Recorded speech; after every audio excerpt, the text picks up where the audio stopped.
싸늘하다. 등 뒤에선 수십 명의 시선이 비수처럼 날아와 밝히는 이 순간의 공기는 언제나 그랬다. 살갗을 파고드는 이 서늘함에 익숙해질 법도 한 23년 차 직장인이었지만 오늘따라 유난히 등줄기가 시렸다. 심장이 멋대로 수축하며 차가운 피를 온몸으로 밀어내는 듯한 감각. 책상이 결제판에 놓인 내 손이 미세하게 떨리고 있다는 사실을 깨달은 것은 맞은편에 앉은 권 전무의 미간이 찰나의 순간 찌푸려지는 것을 목격한 직후였다. 나는 재빨리 반대쪽 손으로 떨리는 손등을 감싸주며 마치 중요한 메모라도 확인하는 양 자연스럽게 시선을 아래로 떨구었다. 젠장, 이깟 긴장감 하나 통제하지 못하다니. 김재훈, 47이다. 이런 자리, 이골이 날 만큼 겪어오지 않았나. 그래서 김 부장 생각은 어떻다는 겁니까? 권 전무의 목소리는 기름칠이 잘 된 녹그릇처럼 매끄러웠지만 그 안에는 서리빨 같은 날카로움이 숨어 있었다. 오늘 아침 대표이사 주재로 열린 주간 임원회의에서 갑작스럽게 튀어나온 신사업 TFT 구성안, 그리고 그 TFT의 장으로 유력하게 거론되는 나와 옆 부서의 박성진 부장. 사실상 이번 연말 임원 승진의 향방을 가를 마지막 시험대라는 것을 모르는 사람은 이 회의실 안에 단 한 명도 없었다. 박성진, 그놈은 올해 44이다. 나보다 3살이나 어리지만 해외 유학파 출신의 감각적인 기획력으로 대표이사의 총애를 받고 있다는 소문이 파다했다. 그에 비해 나는 흑수저 출신의 지방대를 졸업하고 오직 도끼와 성실함 하나로 이 자리까지 기어 올라온 잡초 같은 인간. 나에게 남은 무기는 경험과 연륜이라는 허울 좋은 단어, 그리고 그 단어 뒤에 숨겨진 윗사람에게는 절대적으로 순종하는 충성심뿐이었다. 나는 천천히 고개를 들었다. 권 전무의 눈을 정확히 마주쳤다. 이런 순간에 시선을 피하는 것은 곧 패배를 인정하는 꼬락서니밖에 되지 않는다. 전무님, 신사업의 성공 가능성을 높이기 위해서는 무엇보다 리스크 관리가 최우선이라고 생각합니다. 제가 그동안 쌓아온 다양한 프로젝트 관리 경험을 바탕으로 발생 가능한 모든 변수를 사전에 통제하고 안정적으로 사업을 이끌어 나가겠습니다. 교과서 같은 답변. 그러나 지금 이 자리에 필요한 것은 번뜩이는 창의력보다는 조직에 순응하는 안정감이라는 것을 나는 본능적으로 알고 있었다. 내 답변이 끝나자 권 전무는 의미를 알 수 없는 미소를 입가에 머금은 채 천천히 고개를 끄덕였다. 그의 시선은 나를 지나 내 옆자리에 앉은 박 부장에게로 향했다. 박 부장은? 저는 생각이 조금 다릅니다. 전무님. 박성진이 입을 여는 순간 회의실의 공기가 미묘하게 바뀌었다. 그의 목소리에는 나와는 다른 종류의 자신감이 넘실거렸다. 그건 마치 잘 닦인 외제차의 엔진음 같았다. 부드럽지만 강력한 힘이 느껴지는 소리. 리스크 관리는 당연히 중요합니다. 하지만 지금 우리에게 필요한 것은 과거의 성공 방식에 얽매이는 안정성이 아니라 시장의 판도를 바꿀 수 있는 과감한 혁신입니다. 저는 이번 신사업을 통해 박성진은 유려한 언어로 미래의 청사진을 그려냈다. 그의 말에는 막힘이 없었고 그의 눈은 확신으로 빛났다. 임원들의 표정이 조금씩 변해가는 것이 보였다. 딱딱하게 굳어있던 얼굴에 흥미와 호기심이 서리기 시작했다. 나는 주먹을 쥔 손에 더욱 힘을 주었다. 손톱이 살을 파고드는 아픔이 오히려 혼란스러운 머릿속을 잠시나마 잠재워주는 듯했다. 결국 회의는 뚜렷한 결론 없이 끝났다. 하지만 나는 알 수 있었다. 보이지 않는 저울의 추가 박성진 쪽으로 기울었다는 것을. 회의실을 빠져나오며 복도를 걷는 내내 등 뒤에서 들려오는 임원들의 웅성거림이 나를 향한 조롱처럼 들렸다. 김재훈도 이제 한물 같군. 역시 젊은 피가 달라. 그런 환청들이 뇌리를 어지럽혔다. 간신히 내 자리로 돌아와 털썩 의자에 주저앉았을 때 최 과장이 조심스럽게 다가와 커피 한 잔을 내밀었다. 평소 같았으면 가볍게 고개를 끄덕이며 받았을 테지만 오늘은 그 작은 친절조차 가식으로 느껴졌다. 부장님, 회의는 잘. 최 과장. 나는 그의 말을 잘랐다. 내 목소리는 나도 모르게 차갑게 얼어붙어 있었다. 지난번에 보고하라고 했던 A사 계약건 진행 상황이 왜 이렇게 더딘 거야? 내가 시킨 일이 우스워? 오늘 안으로 무조건 마무리해서 보고해. 야근을 하든 밤을 새우든. 알았어? 내 말에 최 과장의 얼굴이 굳어지는 것이 보였다. 그는 무언가 항변하려 입술을 달싹였지만 이내 포기하고 고개를 숙였다. 알겠습니다, 부장님. 그가 돌아서는 축 처진 어깨를 보며 아주 잠시, 정말 찰나의 순간 죄책감이 스쳤다. 최 과장은 누구보다 성실한 직원이다. A사 계약건이 더딘 것은 그의 탓이 아니라 상대 회사의 비협조적인 태도 때문이라는 것을 나도 잘 알고 있었다. 하지만 나는 그에게 화풀이를 하고 말았다. 권 전무에게서 받은 모멸감, 박성진에게서 느낀 위기감을 가장 만만한 상대에게 폭력적으로 전가해버린 것이다. 이것이 지난 23년간 내가 터득한 생존 방식이었다. 나보다 강한 자에게는 철저히 고개를 숙이고 나보다 약한 자에게는 가차없이 힘을 과시하며 나의 존재 가치를 확인하는 것. 강약약강, 장롤로창. 비겁하고 졸렬하다는 것을 알면서도 나는 이 방식 외에 다른 길을 알지 못했다.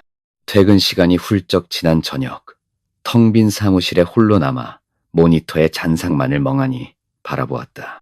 오늘 안으로 끝내라던 A사 계약건 보고서는 결국 최 과장이 야근을 하며 내 메일함으로 보내왔다. 열어보지도 않았다. 그저 머릿속이 복잡했다. 신명의 입사 동기, 우리는 함께 신입사원 연수를 받으며 회사의 기둥이 되자고 외쳤었다. 그러나 세월의 풍파 속에서 하나둘씩 사라져갔다. 희망퇴직의 칼바람에 혹은 스스로의 한계에 부딪혀 제 발로 걸어나갔다. 이제 남은 것은 오직 나 김재훈 뿐이었다. 부장이라는 직함은 동기들 사이에서는 성공의 증표였지만 나는 알고 있었다. 이것은 종착역이 아니라 더 높은 곳으로 오르지 못하면 그대로 추락해버릴 벼랑 끝이라는 것을. 이번에 임원 못 달면 나는 끝이다. 회사 내규상, 특정 연차까지 임원 승진을 하지 못한 부장은 자문역이라는 허울 좋은 이름 아래 사실상의 퇴직 수순을 밟게 된다. 그것은 명예로운 퇴장이 아니라 조용한 도태였다. 나는 그렇게 사라지고 싶지 않았다. 내 청춘과 인생을 갈아 넣은 이 회사에서 마지막 순간까지 살아남아 나의 가치를 증명하고 싶었다. 살아남는 놈이 강한 것이다. 입사 초년생 시절 한 선배가 술자리에서 툭 던졌던 말을 나는 성경처럼 가슴에 품고 살았다. 강하기에 살아남는 것이 아니다. 어떻게든 살아남았기에 그 결과로 강하다고 불리는 것이다. 그러기 위해서라면 나는 무슨 짓이든 할 수 있었다. 그때였다. 띵 하고 울리는 엘리베이터 소리와 함께 복도 저편에서 또각거리는 구두 소리가 들려왔다. 돌아보지 않아도 알 수 있었다. 박성진이었다. 그는 내 자리 옆을 지나치며 마치 이제야 나를 발견했다는 듯 과장된 몸짓으로 걸음을 멈췄다. 어이쿠, 김 부장님, 아직 퇴근 안 하셨습니까? 그의 목소리에는 승자의 여유가 묻어 있었다. 나는 억지로 입꼬리를 끌어올려 웃어 보였다. 아, 마무리할 게 좀 남아서. 박 부장이야말로 바쁘지 않아? 신사업 기획안 멋지던데. 대표님께서도 아주 마음에 들어 하실 것 같아. 내 칭찬에 그는 기다렸다는 듯이 웃었다. 에이, 뭐려. 아직 한참 부족합니다. 부장님이야말로 연륜에서 뿜어져 나오는 안정감이라는 게 있으시지 않습니까? 그는 연륜이라는 단어에 힘을 주어 말했다. 그것은 칭찬의 외피를 쓴 명백한 조롱이었다. 늙고 고루하다는 뜻을 담은 나는 더 이상 대꾸할 기운도 남아있지 않았다. 그저 어색한 미소로 그를 배웅할 뿐이었다. 그의 구두 소리가 완전히 사라지고 나서야 나는 참았던 숨을 길게 내쉬었다. 집으로 향하는 차 안, 라디오에서는 흘러간 팝송이 나오고 있었다. 하지만 그 어떤 멜로디도 귀에 들어오지 않았다. 머릿속에서는 오직 임원 승진과 퇴사라는 두 단어만이 맴돌았다. 집에 도착해도 나를 반겨주는 것은 따뜻한 온기가 아니라 텅 빈 거실의 정막뿐일 것이다. 아내는 벌써 오래전부터 나를 돈 벌어오는 기계 이상으로 취급하지 않았고 대학생인 아들은 나와 눈도 마주치려 하지 않았다. 나는 그들에게 일밖에 모르는 무심한 가장이었고 회사에서는 살아남기 위해 발버둥 치는 비굴한 상사였다. 도대체 나는 누구를 위해, 무엇을 위해 이렇게 처절하게 살아가고 있는가? 아파트 주차장에 차를 세우고 시동을 껐지만 차마 내릴 수가 없었다. 그때 가슴께에서 미미한 통증이 느껴졌다. 찌르르하고 기분 나쁜 아픔, 43살 무렵부터 시작된 증상이었다. 처음에는 대수롭지 않게 여겼다. 과로와 스트레스 때문이겠거니. 하지만 시간이 갈수록 통증의 빈도는 잦아졌고 강도는 강해졌다. 얼마 전 건강검진에서는 의사가 스트레스성 부정맥일 수 있으니 큰 병원에서 정밀검사를 받아보라고 권했지만 나는 바쁘다는 핑계로 차일피일 미루고 있었다. 덜컥 겁이 났다. 회사에서 명예롭게 은퇴하신 선배들 중 몇몇이 퇴직 후 얼마 지나지 않아 큰 병을 얻어 고생하거나 세상을 떠났다는 소식이 떠올랐다. 평생을 일에 치여 살다가 이제 좀 쉬어볼까 하는 순간에 덜컥 몸져눕게 되면 어쩌나 돈도 명예도 다 무슨 소용인가. 한참을 그렇게 차 안에 앉아 있는데 주머니 속에 휴대폰이 짧게 진동했다. 화면에는 대근이라는 세 글자가 떠 있었다. 유일한 친구, 이 세상에서 유일하게 내가 가면을 쓰지 않고 속내를 털어놓을 수 있는 단 한 사람. 나는 망설임 없이 통화 버튼을 눌렀다. 재훈이냐? 아직 안 끝났어? 이제 막. 목소리가 왜 그래? 또 한바탕 했냐? 회사에서? 대근이의 목소리를 듣는 순간 단단하게 쌓아 올렸던 방어벽에 금이 가는 소리가 들렸다. 나는 마른 침을 삼키며 힘겹게 입을 열었다. 대근아, 나 술 한잔 생각난다. 지금 시간 괜찮으냐? 수화기 너머에서 잠시 침묵이 흘렀다. 이내 대근이의 깊은 한숨 소리와 함께 나지막한 목소리가 들려왔다. 알았다.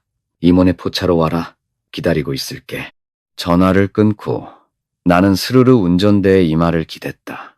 차갑고 단단한 감촉이 오히려 위안이 되는 듯했다. 임원의 포차. 그곳은 나의 유일한 도피처이자 성역이었다. 잠시 후 나는 다시 시동을 걸었다. 엔진의 미세한 진동이 온몸으로 전해져 왔다. 집이 아닌 또 다른 전장을 향해, 아니 어쩌면 유일한 휴식처를 향해 나는 엑셀을 밟았다. 오늘 밤 나는 또다시 대근이 앞에서 무너져 내릴 것이다. 그리고 내일 아침 다시 조각난 갑옷을 기워 입고 전쟁터로 향하겠지. 그것이 내가 살아남는 방식이니까. 그것이 47 김재훈의 유일한 생존 전략이니까.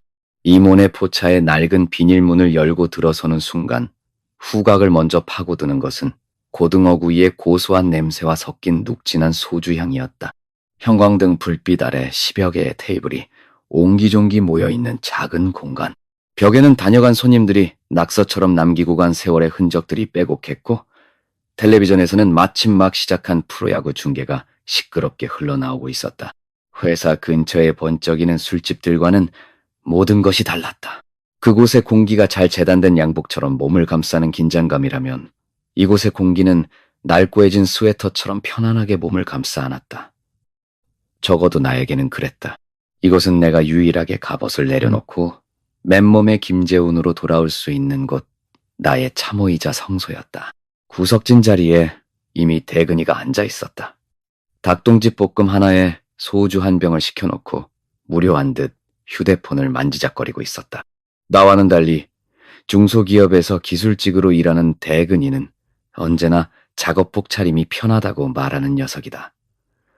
오늘도 기름때가 희미하게 묻어있는 점퍼 차림이었다. 그 모습이 어쩐지 오늘따라 부러웠다. 적어도 저놈은 회사에서 연기를 할 필요는 없지 않은가. 자신의 기술 하나로 밥벌이를 하고 상사의 비위를 맞추기 위해 영혼 없는 아부를 떨거나 부하 직원을 쥐어짤 필요도 없을 터였다. 왔냐? 나를 발견한 대근이가 퉁명스럽게 한마디 던지며 맞은편 의자를 턱으로 가리켰다. 나는 말없이 그의 맞은편에 자리를 잡고 앉았다. 포차 이모님이 나를 발견하고는 반갑게 소리쳤다. 어이구, 김 부장님 오셨네. 오늘은 뭘로 드실 건가? 나는 대답할 기운도 없어. 그저 대근이를 쳐다봤고 대근이가 대신 주문을 했다. 늘 먹던 계란말이 하나 추가요. 그리고 소주 한 병 더. 곧이어 이모님은 따끈한 어묵 국물 한 그릇과 함께 내 앞에 소주잔을 놓아주었다. 나는 잔을 받자마자 병뚜껑을 따고 거칠게 소주를 채웠다. 그리고는 단숨에 털어넣었다. 하고 목구멍을 타고 넘어가는 알코올의 화끈함이 비로소 얼어붙었던 몸을 조금 녹여주는 듯했다. 그렇게 급하게 마시면 속에 병나, 인마. 대근이가 닭똥집 하나를 내 앞접시에 놓아주며 핀잔을 주었다. 나는 아무 말 없이 그것을 입에 넣고 우물거렸다. 질겅거리는 식감 사이로 배어나오는 고소한 기름맛이 있었다. 두 번째 잔을 채워 다시 비웠다. 세 번째 잔을 따르려 할 때 대근이가 내 손을 제지했다. 그리곤 자신의 잔을 채우고 내 잔에도 술을 따라주었다. 대근이는 나에게 무슨 일이 있었냐고 묻지 않았다. 그저 묵묵히 술잔을 부딪혀줄 뿐이었다. 그것이 우리 둘 사이의 오랜 규칙 같은 것이었다. 내가 먼저 입을 열 때까지 그는 기다려준다. 나는 한참 동안이나 침묵 속에서 술잔만 비웠다. 소주 한 병이 거의 비워질 무렵 나는 마침내 입을 열었다. 오늘 회사에서 있었던 일들을 두서없이 쏟아내기 시작했다. 권 전무의 서늘한 눈빛, 회의실의 차가운 공기, 그리고 박성진. 그놈의 자신감 넘치는 목소리와 여유로운 미소까지. 내 이야기는 분노와 자괴감이 뒤섞인 채 엉망으로 뒤엉켜 있었다. 그 새끼, 나보고 연륜이 있으시지 않냐는데 그게 칭찬으로 들리냐? 늙고 고리타분하다는 소리를 돌려 말하는 거잖아. 요즘 것들은 왜 그렇게 영악한지 몰라. 사람 속을 아주 교묘하게 긁어대는데 대놓고 화를 낼 수도 없게 만들어. 내 푸념을 잠자코 듣고 있던 대근이가 피식 웃었다. 나는 그 웃음에 울컥 화가 치밀었다. 야, 너 지금 웃냐? 친구는 지금 죽을 맛인데. 그러자 대근이는 정색을 하고 나를 바라봤다. 그의 눈빛은 언제나처럼 날카롭고 정확했다. 그는 나에게 아첨도 값싼 위로도 하지 않는다. 그래서 나는 그를 친구로 두었다. 재훈아, 정신 차려. 네가 지금 화나는 게 진짜 박성진 그놈 때문인 것 같아? 아니잖아. 넌 지금 그놈한테 진 것 같으니까 그래서 분한 거잖아. 네가 말하는 그 연륜이라는 무기가 그놈의 혁신이라는 창 앞에서 아무 힘도 못 쓴다는 걸 확인사살당한 기분이라서 그런 거 아니냐고. 정곡을 찔렸다. 대근이의 말은 언제나 이런 식이다. 뼈를 때리는 팩트. 나는 아무런 대꾸도 할 수 없었다. 그가 말을 이었다. 그리고 너 최 과장한테 화풀이 했다며. 그건 네가 제일 혐오하는 꼰대들이나 하는 짓 아니냐? 네가 그렇게 욕하던 부장, 상무들이 너한테 하던 짓을 네가 똑같이 하고 있는 거라고. 언제부터 그렇게 됐냐 너. 그의 말 한마디 한마디가 심장을 후벼 파는 것 같았다. 그래, 맞다.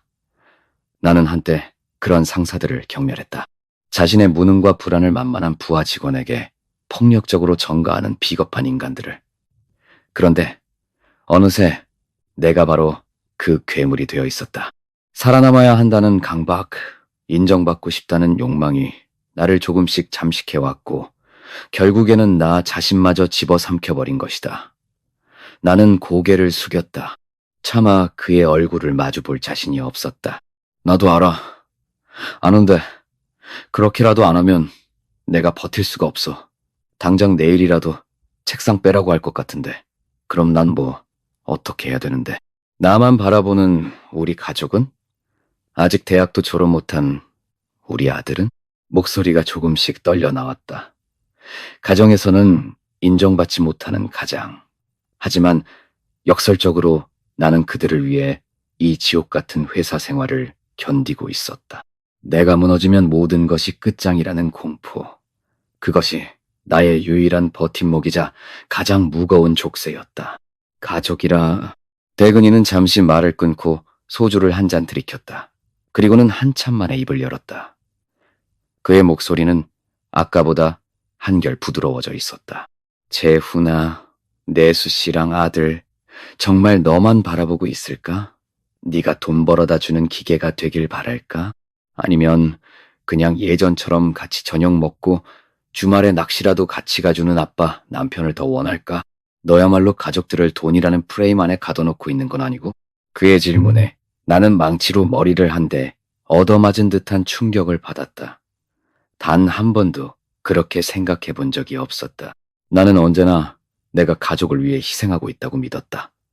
나의 시간, 나의 건강, 나의 자존심까지 모든 것을 바쳐 이 가정을 지탱하고 있다고 생각했다. 하지만 어쩌면 그 모든 것이 나 혼자만의 착각이었을지도 모른다. 그들은 그저 평범한 일상을 원했을 뿐인데 나 혼자 가장이라는 무거운 갑옷을 입고 외로운 전쟁을 치르고 있었던 것은 아닐까. 생각해봐. 네가 마지막으로 아들이랑 제대로 대화해본 게 언제야? 니수 씨 생일에 꽃 한 송이 사다 준 적은 있고? 넌 항상 바쁘다는 핑계로 회사 일 힘들다는 핑계로 모든 걸 회피해왔어. 그러면서 회사에서 인정 못 받으면 가족들 볼 면목이 없다고 말하는 건 그냥 비겁한 자기 합리화야. 대근이의 말은 잔인할 정도로 사실이었다. 아들의 얼굴이 흐릿하게 떠올랐다. 녀석이 어릴 적에는 곧잘 나를 따랐다. 서툰 솜씨로나마 내 어깨를 주물러 주기도 하고 주말이면 같이 공원에 나가 캐치볼을 하곤 했다. 언제부터였을까? 우리가 서로에게 투명인간처럼 되어버린 것이.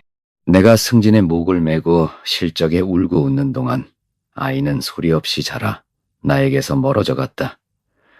아내와의 관계도 마찬가지였다. 연애 시절에 풋풋함은 온데간데 없고 이제 우리 사이에는 관리비와 대출이자 자녀 교육비 같은 현실적인 단어들만이 오갈 뿐이었다. 그때 또다시 가슴께에서 찌르르 하는 통증이 느껴졌다. 나는 나도 모르게 가슴을 움켜쥐었다. 왜 그래? 또 아프냐? 대근이가 걱정스러운 얼굴로 물었다. 나는 애써 괜찮은 척하며 손을 내렸다. 아니야, 그냥 좀 피곤해서 그런가. 너 병원 가보라니까 왜 아직도 안 갔어? 그러다 진짜 큰일 나. 회사에서 임원 다는 게 중요해? 네 목숨보다 중요하냐고. 너 쓰러지면 회사가 책임져줘? 권 전무가 네 병수발 들어줄 것 같아? 그의 목소리에는 진심 어린 분노와 걱정이 담겨 있었다. 나는 아무 말도 할 수 없었다. 그가 하는 말이 모두 옳았기 때문이다. 하지만 나는 두려웠다. 병원에 갔다가 정말로 큰 병이라도 진단받으면 어떡하나. 이 치열한 전쟁터에서 아픈 사람이라는 낙인이 찍히는 순간 나는 가장 먼저 제거 대상이 될 것이다. 약점은 곧 패배와 직결되는 곳이 바로 회사라는 정글이니까. 나는 그저 술기운을 빌려 현실을 외면하고 싶었다. 알았으니까 잔소리 좀 그만해. 조만간 가볼게. 나는 건성으로 대답하며 다시 술잔을 채웠다. 술이 들어가자 억눌렸던 감정들이 다시 고개를 들었다. 이번에는 분노가 아닌 서러움이었다. 신명의 동기들. 패기 넘치던 그 젊은 날의 얼굴들이 주마등처럼 스쳐 지나갔다. IMF 외환위기의 칼바람 속에서, 글로벌 금융위기의 파도 속에서 우리는 서로의 등을 두드려주며 버텨왔다. 하지만 결국 시간은 우리 편이 아니었다. 하나둘씩 회사를 떠나고 이제는 나 혼자 남았다. 부장 김재훈. 그 직함은 승리의 훈장이 아니라 홀로 살아남은 자의 외로운 흉터였다. 대근아, 나 그냥 좀 무섭다. 술 기운에 혀가 꼬였다. 평소라면 절대 내뱉지 않았을 나약한 속내였다. 여기서 밀려나면 난 뭐가 될까? 47 먹은 부장 출신 아저씨. 경력이라고는 이 회사에서 윗대가리들 똥구멍 핥아준 것밖에 없는데 나를 어디서 받아주겠냐? 나가서 치킨집이라도 차려야 하나? 그것도 다 망한다던데. 나 진짜 열심히 살았어. 남들 놀 때 일했고 남들 잘 때 고민했어. 그렇게 앞만 보고 달려왔는데 왜 내 앞에는 낭떠러지밖에 없는 것 같지? 조금만 더 가면 될 것 같은데 그 한 발자국을 내딛기가 왜 이렇게 힘드냐? 내 눈시울이 뜨거워졌다. 대근이는 말없이 휴지를 뽑아 내 앞에 툭 던져주었다. 그리고는 내 빈잔에 술을 가득 채워주었다. 마셔라. 그리고 들어, 재훈아. 대근이는 잠시 숨을 고른 뒤 나를 똑바로 쳐다보며 말했다. 네가 무서운 건 네가 약해서가 아니야. 네가 지금까지 너무 많은 걸 혼자 짊어지고 오려고 했기 때문이야. 강한 척, 괜찮은 척, 모든 걸 통제할 수 있는 척. 그 가면이 너무 무거워서 이제 네가 짓눌리고 있는 거라고. 가끔은 좀 무너져도 괜찮아. 넘어져도 괜찮고 여기서 나한테라도 다 털어놓고 내일 다시 일어서면 되는 거야. 그의 말이 끝나자마자 나는 결국 참았던 눈물을 터뜨리고 말았다. 47의 부장 김재훈이 아니라 그저 세상이 버거운 한 남자 김재훈으로서 한참을 어린아이처럼 소리내어 울었다. 포차 안의 시끄러운 소음들이 이모님의 무심한 시선이 오히려 나를 더 편안하게 만들어 주었다. 아무도 나를 신경 쓰지 않는 이곳에서 나는 온전히 무너져 내릴 수 있었다. 얼마나 시간이 흘렀을까. 울음이 잦아들고 술기운이 머리끝까지 차올랐을 때 나는 비틀거리며 자리에서 일어났다. 대근이가 부축하려 했지만 나는 그의 손을 밀어냈다. 아직은 혼자 설 수 있었다. 나 간다. 운전하지 마. 택시 타고 가. 알아. 계산은 이미 대근이가 마친 모양이었다. 나는 비틀거리며 포차문을 향해 걸어갔다. 등 뒤에서 대근이의 목소리가 들려왔다. 야, 김재훈. 나는 걸음을 멈추고 돌아보았다. 죽이 되든 밥이 되든 끝까지 한번 해봐. 대신 너 자신을 잃어버리지는 마라. 임원 김재훈이 아니라 그냥 김재훈으로 살 수 있는 길도 한 번쯤은 고민해보라고. 알았냐? 나는 대답 대신 희미하게 고개를 끄덕였다. 그리고 다시 몸을 돌려 비닐문을 열고 밖으로 나섰다. 차가운 밤 공기가 뜨겁게 달아오른 얼굴을 식혀주었다. 술기운에 세상이 빙글빙글 돌았다. 하지만 이상하게도 정신은 더 또렷해지는 기분이었다. 그래, 죽이 되든 밥이 되든 끝까지 가보는 거다. 박성진이든 권전무든 누가 내 앞을 막아서든 상관없다. 나는 살아남아야 한다. 살아남아서 내가 틀리지 않았다는 것을 증명해야 한다. 대근이의 마지막 말이 귓가에 맴돌았다. 너 자신을 잃어버리지는 마라. 하지만 나는 이미 너무 멀리 와버렸다. 가면 뒤에 진짜 내 얼굴이 어땠는지 이제는 기억조차 희미했다. 나는 휘청이는 걸음으로 어두운 골목길을 걸어나갔다. 내일 아침 나는 다시 부장 김재훈이라는 무거운 가면을 쓰고 전쟁터로 향할 것이다. 그것이 내가 아는 유일한 생존법이니까. 살아남는 놈이 강한 놈이니까. 지끈거리는 두통과 함께 눈을 떴다. 어젯밤 들이부은 소주가 뇌수까지 차올라 굳어버린 듯 머릿속이 딱딱한 시멘트 덩어리처럼 무거웠다. 욕지기가 치밀어 오르는 속을 부여잡고 간신히 몸을 일으켰다. 침대 옆 협탁의 디지털 시계는 오전 6시를 가리키고 있었다. 매일 같은 시간에 울리는 알람보다 먼저 몸이 반응하는 것. 이것은 20년 넘게 내 몸에 새겨진 일종의 생체 시계이자 굴레였다. 옆자리는 비어 있었다.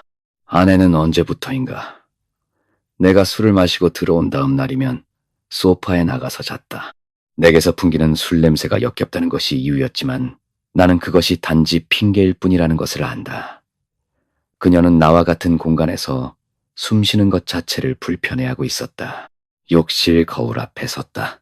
퀭한 눈, 푸석한 피부, 희끗희끗한 옆머리. 47의 김재훈이 지친 얼굴로 나를 바라보고 있었다. 이게 정녕 나란 말인가. 한때는 나도 패기 넘치는 눈빛을 가졌던 적이 있었다. 무엇이든 할 수 있을 것 같았고 세상의 중심이 나인 것처럼 의기양양했던 시절이. 하지만 거울 속의 남자는 그저 생존에 지친 폐잔병에 몰골을 하고 있었다. 찬물로 세수를 하며 정신을 차리려 했었다. 어젯밤 대근이 앞에서 쏟아냈던 눈물과 넋두리가 희미한 파편처럼 떠올랐지만 나는 고개를 저어 그것들을 털어냈다. 감상에 젖어 있을 시간이 없다. 오늘만의 전쟁을 치러야 한다. 어제의 나약함은 어제의 술과 함께 변기 속으로 쏟아버리면 그만이다. 식탁에는 인스턴트죽 한 그릇만이 덩그러니 놓여 있었다. 아내가 차려놓은 최소한의 의무이자 무언의 경고. 또 술 마셨으니 속이라도 챙겨라. 하지만 당신과 마주 앉아 아침을 먹고 싶지는 않다는 차가운 메시지였다. 나는 꾸역꾸역 죽을 반쯤 넘겼다. 모래알을 씹는 것처럼 아무 맛도 느껴지지 않았다. 아들 녀석은 방문을 걸어 잠근 채 나올 생각도 하지 않았다. 이 집 안에서 나는 유령 같은 존재였다. 오직 내 통장에서 매달 빠져나가는 생활비만이 내가 이곳의 가장임을 증명할 뿐이었다. 현관문을 나서는 순간까지 나와 눈을 마주치는 가족은 아무도 없었다. 차라리 잘된 일이었다. 그들의 무관심이 오히려 나를 더 단단하게 만드니까. 내가 돌아갈 곳은 가정이 아니라 나를 증명해야 할 전쟁터뿐이라는 사실을 다시 한번 각인시켜주니까. 회사 로비에 들어서는 순간 공기가 평소와 다름을 직감했다. 직원들이 삼삼오오 모여 수군거리고 있었고 그들의 시선은 일제히 사내 게시판에 꽂혀 있었다. 내 심장이 쿵 하고 내려앉았다. 예감은 틀리지 않았다. 게시판 중앙 대표이사 지시사항이라는 붉은 머리글 아래 문제의 신사업 추진 TFT 발족 공고가 붙어 있었다. 나는 마른 침을 삼키며 한 걸음씩 다가갔다. 그리고 내 눈을 의심했다. 신사업 TFT, A팀, B팀, 경쟁체제 운영, A팀 팀장, 경영기획, 일부 김재훈 부장, B팀 팀장, 경영기획, 2부 박성진 부장. 이건 또 무슨 시나리오란 말인가. 나는 권력의 생리를 누구보다 잘 안다.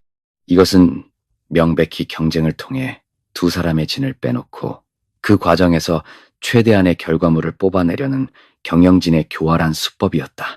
두 마리의 개를 하나의 먹이를 두고 싸우게 만들어 가장 강하고 악착 같은 놈을 가려내겠다는 잔인한 투견장. 한편으로는 안도감이 들었다. 아직 내게도 기회가 주어졌다는 뜻이니까. 하지만 동시에 피가 마르는 기분이었다. 이제 빼도 박도 못하는 외나무다리 위에 싸움이 시작된 것이다. 박성진, 그놈과 나의 모든 것이 비교되고 평가받게 될 것이다. 사무실로 올라가자 부서원들이 약속이나 한 듯 내 눈치를 살폈다. 나는 애써 태연한 표정을 지으며 자리에 앉았다.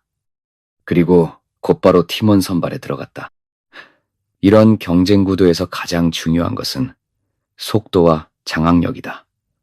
나는 고민할 것도 없이 평소 내 말에 토를 달지 않고 잘 따르는 직원들의 이름을 리스트에 적어내려갔다. 실력이나 창의성보다는 나의 지시를 한 치의 오차도 없이 수행할 수 있는 손발이 필요했다. 명단에는 어제 내가 공개적으로 망신을 줬던 최 과장의 이름도 포함시켰다. 그것은 일종의 시험이었다. 이런 상황에서도 그가 나에게 충성심을 보이는지 확인하고 싶었다. 또한 그것은 다른 팀원들을 향한 경고이기도 했다. 내게 밉보이면 누구든 저렇게 될 수 있다는 무언의 메시지. 잠시 후 나는 회의실에 내가 선발한 5명의 팀원을 소집했다. 최 과장을 비롯해 입사 10년 차의 고 과장, 셔틀콕처럼 시키는 일만 잘하는 박 대리, 그리고 입사 3년 차의 신입사원까지 모두가 긴장한 얼굴로 나를 바라보고 있었다. 그들 중에 유독 눈에 띄는 얼굴이 있었다. 개발팀에서 차출된 이선아 대리였다. 그녀는 우리 부서원은 아니었지만 평소 똑 부러지는 일 처리와 날카로운 분석력으로 정평이 나 있는 인재였다. 내가 그녀를 팀에 포함시킨 것은 박성진의 혁신에 맞설 최소한의 기술적 방패가 필요했기 때문이었다. 하지만 그녀의 눈빛은 다른 팀원들과는 조금 달랐다. 긴장감 속에서도 호기심과 비판적인 시선이 함께 담겨 있었다. 다루기 쉽지 않은 부류라는 직감이 들었다. 다들 공고는 확인했을 테니 긴 말은 않겠습니다. 나는 서류를 테이블 위에 가볍게 던지며 입을 열었다. 목소리에 힘을 주어 회의실 전체를 장악하려 했다. 이번 신사업 TFT, 우리 A팀의 목표는 단 하나입니다. 성공이 아닙니다. 생존입니다. 박성진 부장이 이끄는 B팀보다 더 안정적이고 더 현실적인 결과물을 만들어내는 것. 그것이 우리의 유일한 목표입니다. 그러기 위해서 지금부터 내 말은 곧 법입니다. 토론이나 이견 제시는 필요 없습니다. 오직 실행과 보고만 있을 뿐입니다. 모든 업무는 나를 통해 지시되고 나에게 보고되어야 합니다. 알겠습니까? 내 말이 끝나자 회의실에는 무거운 침묵이 흘렀다. 모두가 고개를 숙인 채 대답이 없었다. 그때였다. 부장님, 질문이 있습니다. 이선아 대리였다. 나는 미간을 살짝 찌푸리며 그녀를 바라봤다. 이번 신사업의 핵심이 미래 성장 동력 발굴이라고 알고 있습니다. 그런데 지나치게 안정성만 추구하다 보면 오히려 프로젝트의 본질을 놓치게 될 위험은 없을까요? 다양한 아이디어를 수렴하고 발전시키는 과정도 중요하다고 생각합니다. 역시 예상했던 대로였다. 나는 속으로 혀를 찼지만 겉으로는 부드러운 미소를 지어 보였다. 첫 단추부터 삐걱거리는 모습을 보일 수는 없었다. 이 대리 말이 맞습니다. 좋은 지적이에요. 하지만 아무리 좋은 아이디어도 실현 가능성이 없다면 그냥 낙서에 불과합니다. 우리는 지금 그림을 그리는 게 아니라 집을 짓는 겁니다. 기초 공사가 튼튼해야 100층짜리 건물도 올릴 수 있는 법이죠. B팀이 화려한 스케치에 몰두할 때 우리는 단단한 벽돌을 한 장씩 쌓아 올릴 겁니다. 그게 바로 내가 말하는 경험과 연륜의 힘입니다. 내 방식에 의문이 들더라도 일단은 믿고 따라와 주길 바랍니다. 나는 연륜이라는 단어에 힘을 주며 그녀의 말을 교묘하게 묵살했다. 이 대리는 무언가 더 말하려는 듯 입술을 달싹였지만 이내 내 단호한 눈빛을 읽고는 입을 다물었다. 첫 기 싸움에서 내가 이긴 것이다. 나는 만족스러운 미소를 지으며 회의를 끝냈다. 하지만 마음 한구석이 찜찜한 것은 어쩔 수 없었다. 그녀의 눈빛은 여전히 수긍하지 않은 채 빛나고 있었다. 그날 오후부터 본격적인 업무가 시작되었다. 나는 팀원들에게 쉴 틈을 주지 않고 몰아붙였다. 과거 유사 프로젝트들의 데이터를 전부 취합해 분석 보고서를 만들라고 지시했고 시장 리스크 요소를 100가지 이상 나열해 대응 매뉴얼을 작성하라고 요구했다. 내 지시는 구체적이고 집요했다. 폰트 크기나 줄 간격 같은 사소한 것까지 일일이 트집을 잡으며 보고서를 수십 번씩 반려했다. 팀원들의 얼굴에서는 점차 생기가 사라져갔다. 그들의 눈에는 피로와 불만이 가득했지만 누구 하나 대놓고 불평하지 못했다. 특히 최 과장은 내 눈치만 보며 죽은 듯이 일만 했다. 그의 모습을 볼 때마다 어젯밤 대근이의 말이 떠올라 가슴이 따끔거렸지만 나는 애써 외면했다. 동정심은 사치다. 지금은 채찍이 필요할 때다. 시간은 속절없이 흘러갔다. 일주일 뒤 중간 점검 보고 마감일이 다가왔다. 우리 팀의 결과물은 두꺼운 보고서 뭉치로 쌓여갔다. 수백 페이지에 달하는 데이터 분석, 정교하게 만들어진 리스크 관리 매트릭스. 누가 봐도 열심히 일했다는 증거였다. 하지만 나는 그것들이 어딘가 공허하게 느껴졌다. 숫자와 표로 가득한 보고서에는 그 어떤 영혼도 열정도 담겨 있지 않았다. 그저 나의 지시를 기계적으로 이행한 결과물일 뿐이었다. 퇴근 시간이 훌쩍 지난 밤 10시. 팀원들은 모두 녹초가 되어 퇴근하고 사무실에는 또다시 나 혼자 남았다. 최종 보고서를 검토하던 나는 무심코 고개를 들었다. 복도 건너편 B팀의 사무실은 아직도 환하게 불이 켜져 있었다. 유리병 너머로 보이는 그들의 모습은 우리와는 확연히 달랐다. 화이트보드에 무언가를 잔뜩 적어놓고 열띤 토론을 벌이고 있었고 가끔씩은 박장대소가 터져 나오기도 했다. 박성진은 권위적으로 지시하는 대신 팀원들과 동등한 위치에서 아이디어를 나누고 있었다. 그들의 얼굴에는 피곤함이 서려 있었지만 동시에 살아있는 생기가 넘실거렸다. 그 순간 나는 강렬한 패배감을 느꼈다. 내가 쌓아올린 이 두꺼운 보고서 뭉치가 저들의 자유로운 웃음소리 앞에서 한없이 초라하게 느껴졌다. 나는 지금 무엇을 하고 있는가?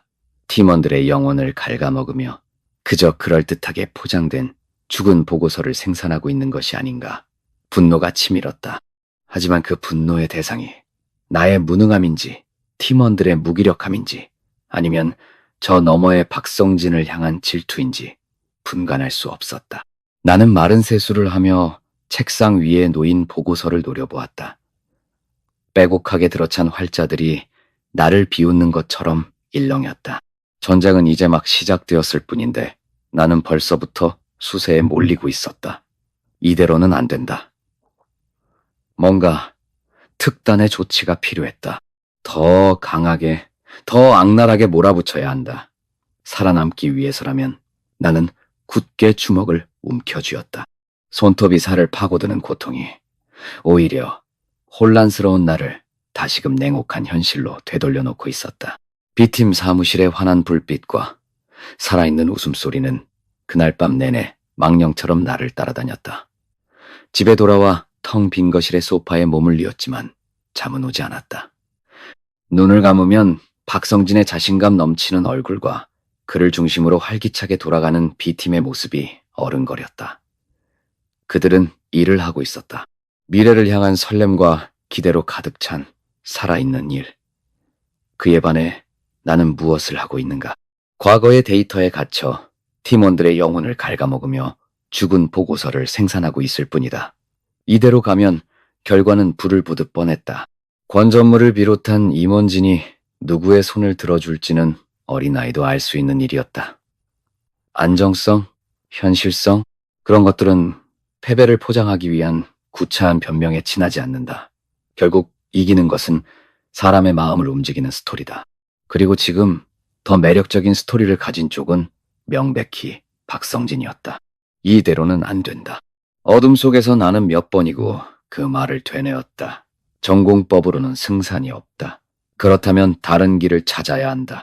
그들이 빛을 향해 달려갈 때 나는 어둠 속에서 칼을 갈아야 한다. 보이지 않는 칼, 상대가 눈치채지 못하는 사이에 가장 치명적인 급소를 찌를 수 있는 날카로운 칼. 지난 23년간 이 조직에서 살아남으며 내가 터득한 것은 비단 윗사람에게 머리를 조아리는 비굴함뿐만이 아니었다. 나는 이 거대한 조직이 어떻게 돌아가는지, 그 혈관과 신경망이 어디로 뻗어 있는지, 그리고 어디를 끊어야 가장 큰 고통을 줄 수 있는지를 본능적으로 알고 있었다. 그것이 바로 박성진 같은 유학파 엘리트들이 갖지 못한 나만의 연륜이자 무기였다. 다음 날 아침 나는 평소보다 훨씬 일찍 회사에 도착했다. 내 얼굴에서는 어젯밤의 고뇌의 흔적을 찾아볼 수 없었다. 오히려 평소보다 더 단단하고 냉정한 가면을 쓰고 있었다. 나는 팀원들에게 어제까지 만들었던 방대한 분량의 보고서를 모두 폐기하라고 지시했다. 어리둥절해하는 팀원들의 표정을 나는 차갑게 외면했다. 전부 갈아엎는다. 방향을 바꾼다. 회의실에 모인 팀원들 앞에서 내가 선언했다. B팀이 무엇을 할 것인가에 집중하고 있다면 우리는 어떻게 살아남을 것인가에 집중한다. 더 정확히 말하면 B팀의 제안이 왜 불가능한가를 증명하는 거다. 그들의 아이디어가 가진 허점, 리스크, 그리고 실현 불가능성을 집요하게 파고들어라. 우리의 목표는 최고의 대안을 제시하는 것이 아니라 유일한 대안으로 남는 것이다. 내 말이 끝나자 회의실의 공기가 싸늘하게 얼어붙었다. 팀원들은 충격과 혼란에 빠진 듯 보였다. 그들의 눈빛은 이게 과연 옳은 방향인가? 라는 의문으로 가득 차 있었다. 특히 이선아, 대리의 얼굴은 노골적인 반감으로 굳어 있었다. 부장님, 그건 정당한 경쟁이 아니라고 생각합니다. 상대방을 깎아내리는 방식으로 프로젝트를 진행하는 것은 우리 팀의 사기에도 회사의 장기적인 발전에도 도움이 되지 않습니다. 그녀가 결국 참지 못하고 반기를 들었다. 다른 팀원들도 그녀의 말에 동조하는 듯 고개를 끄덕였다. 하지만 나는 이미 예상했던 반응이었다. 나는 코웃음을 치며 그녀를 바라보았다. 이 대리, 아직도 학교 동아리 활동하는 줄 아나? 여긴 회사야. 전쟁터라고. 정정당당? 그런 건 교과서에나 나오는 소리야. 살아남는 놈이 정이고 이기는 놈이 선, 시야, 회사의 장기적인 발전? 그런 거창한 소리 집어치워. 당장 내 목이, 그리고 당신들 목이 날아가게 생겼는데 그런 한가한 소리가 나와 따는 자리에서 일어나 테이블을 손으로 내리치며 고함을 질렀다. 하기 싫으면 지금 당장 나가. 대신 이 프로젝트가 끝난 뒤에 벌어질 일에 대해서는 나도 책임 못 져. 하지만 여기서 나를 믿고 따르기로 결정했다면 지금부터 당신들은 내 손과 발이 되어 움직여야 할 거야. 내 지시에 의문을 품지 말고 감정도 섞지 마. 그냥 시키는 대로 해. 선택은 당신들 몫이야.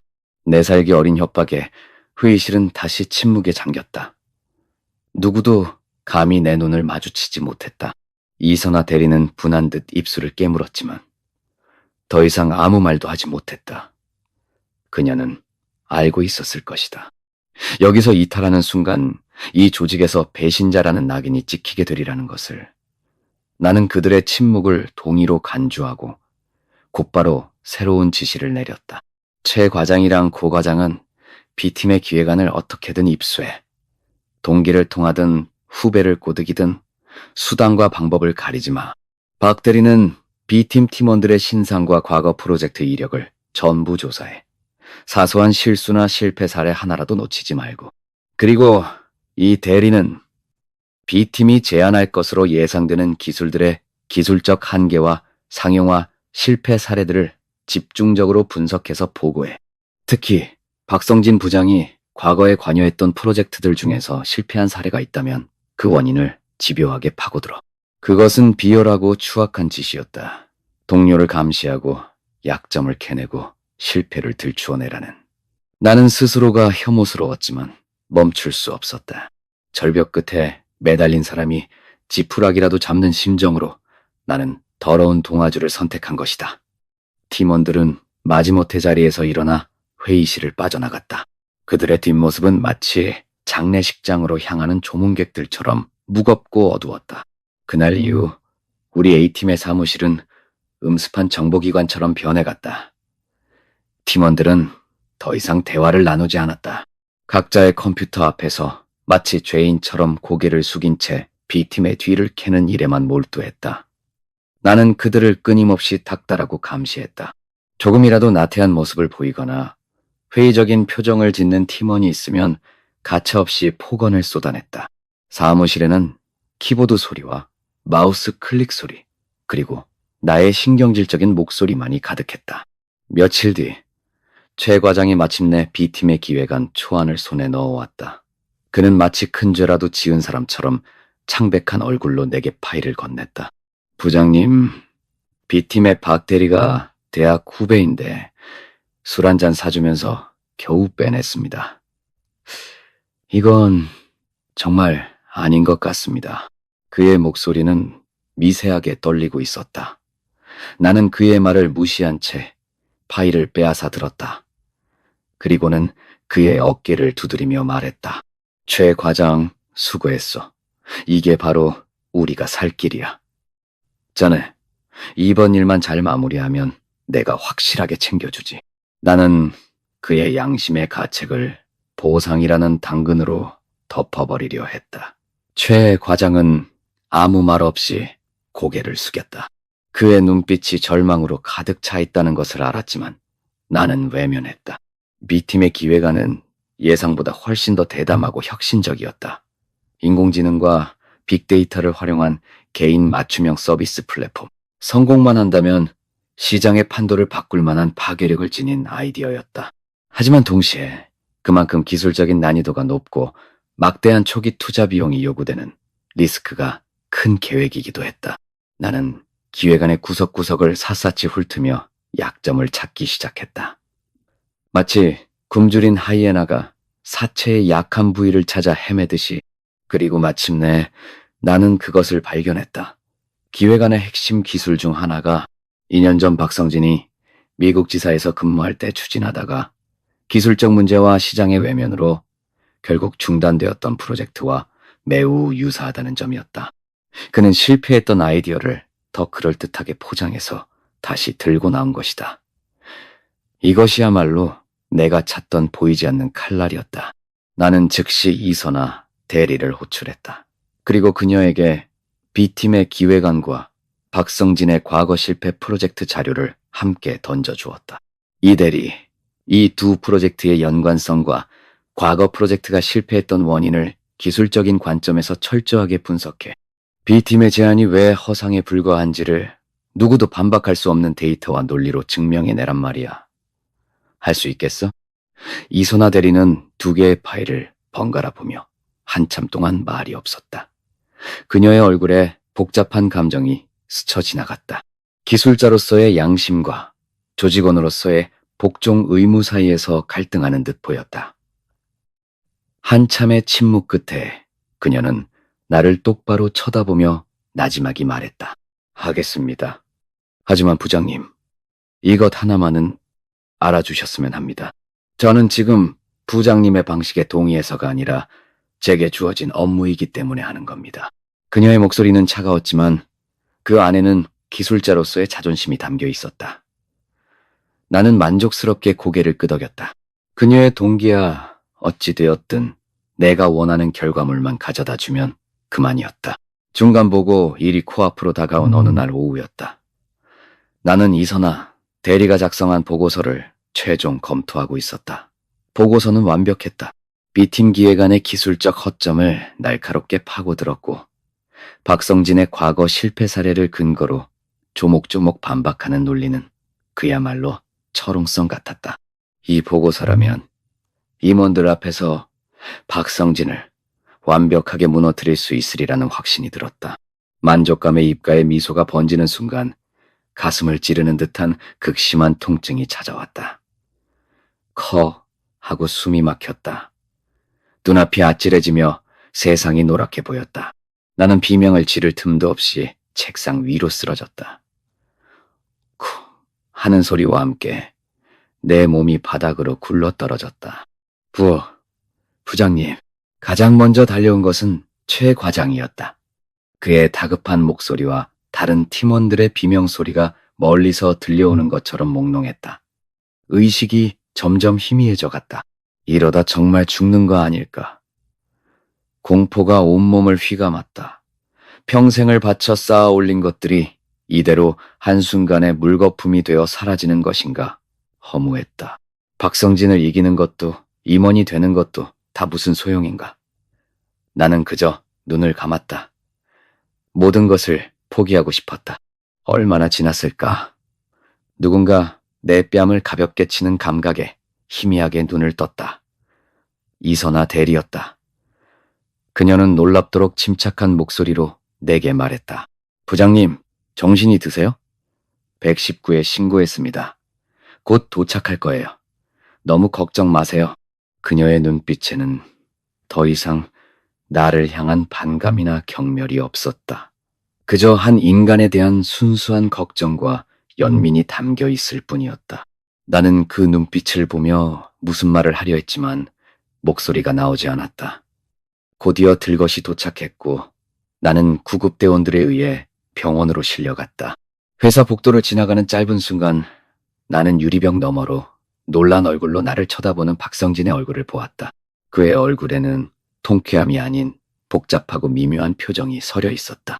나는 그렇게 내가 가장 증명하고 싶었던 전쟁터에서 가장 초라한 모습으로 실려 나오고 말았다. 보이지 않는 칼날은 결국 상대를 찌르기 전에 나 자신을 먼저 베어버리고 만 것이다. 소독약 냄새가 코를 찔렀다. 천천히 눈을 뜨자 시야에 들어온 것은 새하얀 병실 천장이었다. 희미하게 들려오는 일정한 기계음, 복도를 오가는 사람들의 웅성거림. 내가 쓰러졌다는 사실을 깨닫기까지는 그리 오랜 시간이 걸리지 않았다.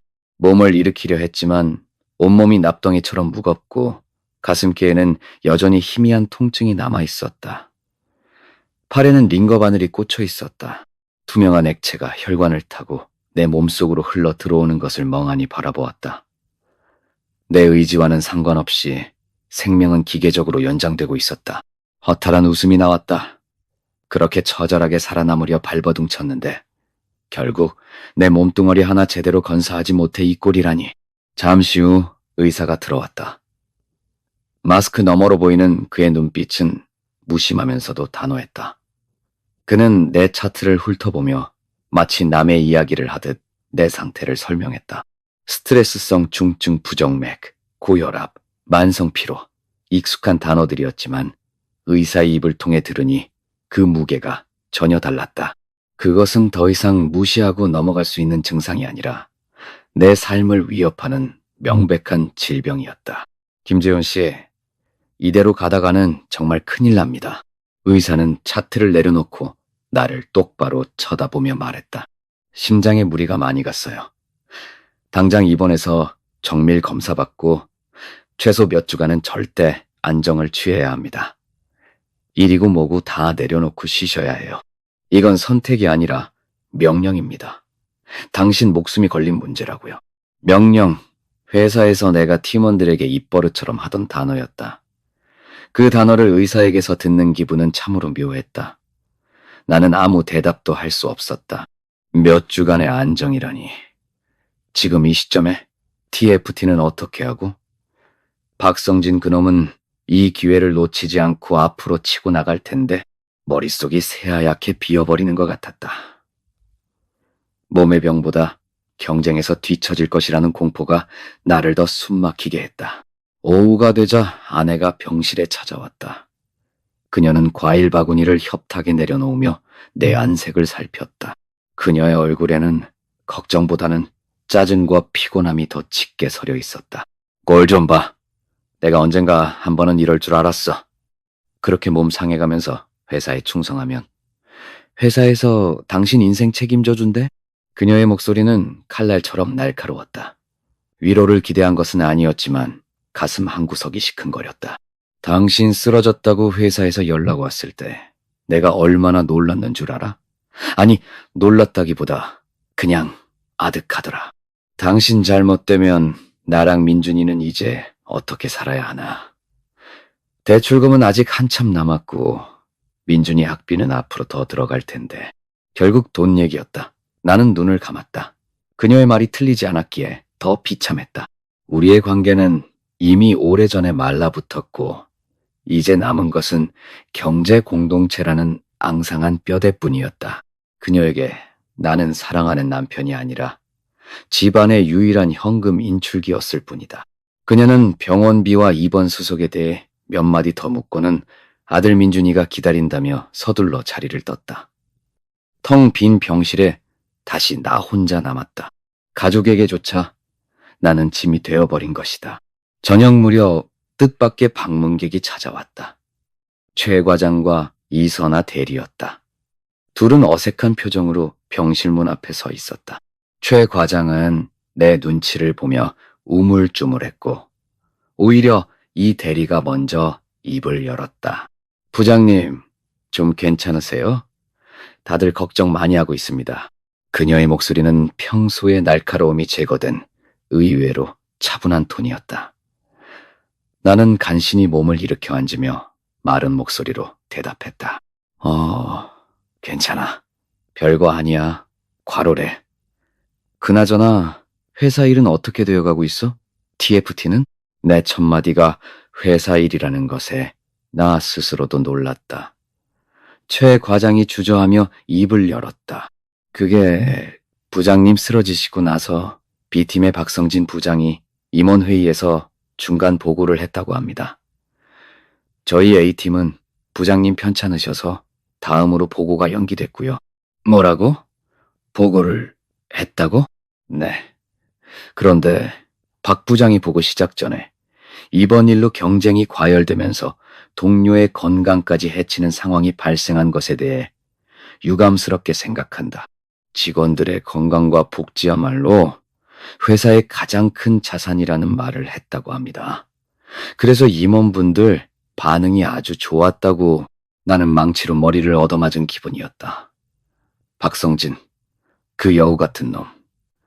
그는 내 불행을 자신의 이미지 쇄신을 위한 발판으로 삼은 것이다. 그의 그럴듯한 발언은 나를 동료가 쓰러지는 와중에도 경쟁에만 매몰된 비정한 인간으로 만들어버렸을 터였다. 내가 나를 세워 준비했던 보이지 않는 칼날은 꺼내보지도 못한 채 녹슬어버렸고 오히려 나는 그의 인격이라는 더 강력한 칼에 베이고만 셈이었다. 그리고 이거 박성진 부장님이 전해달라고 했습니다. 이선아 대리가 작은 봉투 하나를 내밀었다. 안에는 쾌유를 빕니다라는 짧은 메시지가 적힌 카드와 함께 백화점 상품권이 들어있었다. 나는 봉투를 구겨준 채 부들부들 떨었다. 이것은 위로가 아니라 완벽한 승자의 여유이자 모욕이었다. 그들이 돌아가고 난 뒤 나는 미친 사람처럼 웃었다. 웃음과 함께 눈물이 흘러내렸다. 모든 것이 끝난 것 같았다. 나는 이미 패배했다. 몸도, 명분도, 실리도 모두 잃었다. 그때 협탁 위에 놓아두었던 휴대폰이 진동했다. 발신자는 대근이었다. 나는 한참을 망설이다가 전화를 받았다. 야, 김재훈, 너 쓰러졌다는 게 진짜야? 어디야? 어떤 병원이야? 수화기 너머로 들려오는 대근이의 다급한 목소리에 나는 결국 무너져 내렸다.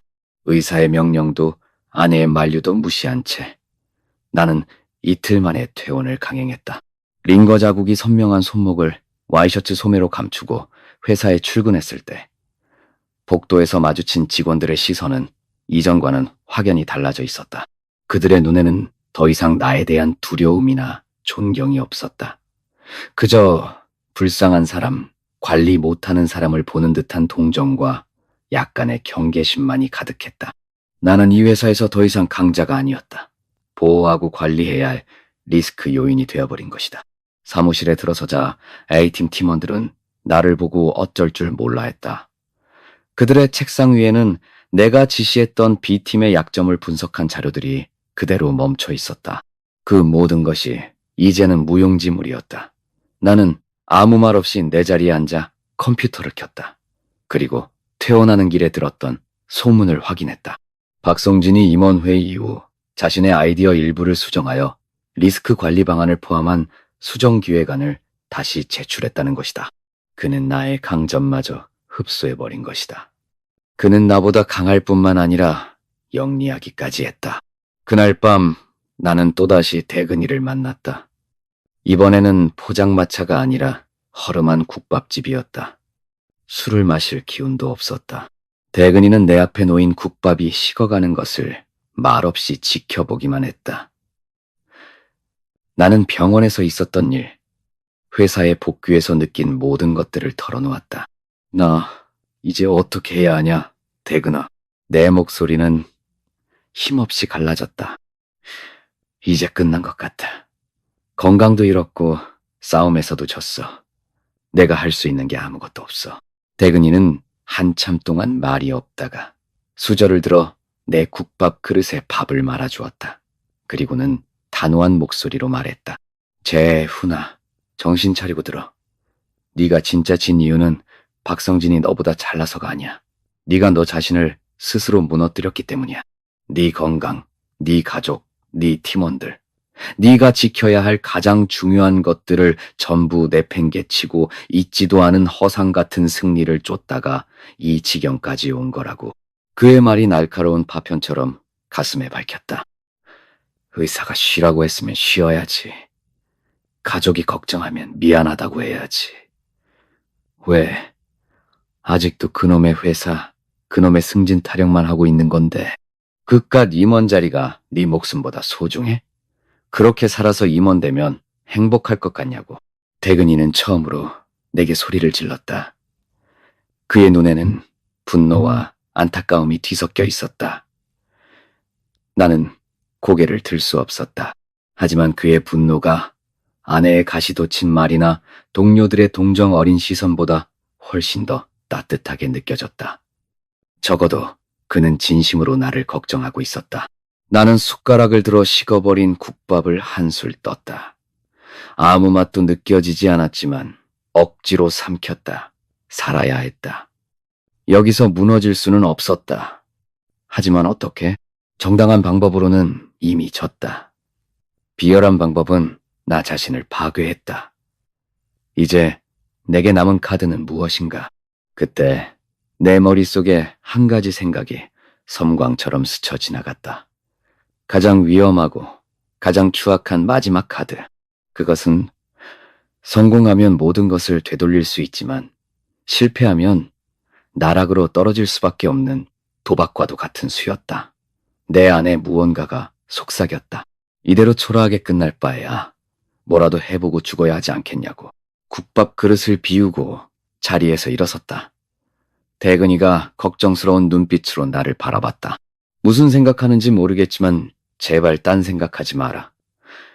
그냥 다 내려놓고 쉬어. 응? 나는 그의 눈을 피하며 희미하게 웃어 보였다. 걱정 마라. 나 김재훈이야. 이렇게 쉽게 안 죽어. 나는 그의 어깨를 한번 툭 치고 국밥집을 나섰다. 밤 공기가 유난히 차게 느껴졌다. 나는 휴대폰을 꺼내 누군가에게 전화를 걸었다. 내가 가진 가장 오래되고 가장 은밀한 연줄이었다. 수화기 너머로 신호음이 몇 번 울리다 낯익은 목소리가 들려왔다. 김 부장. 이 시간에 웬일이야? 나는 차가운 밤 공기를 깊게 들이마신 뒤 입을 열었다. 나의 목소리는 나도 놀랄 만큼 침착하고 냉정했다. 균열은 나를 무너뜨린 것이 아니었다. 오히려 그 틈 사이로 숨어있던 악마가 기어나오고 있었다. 수화기 너머에서 들려오는 목소리는 윤상무의 것이었다.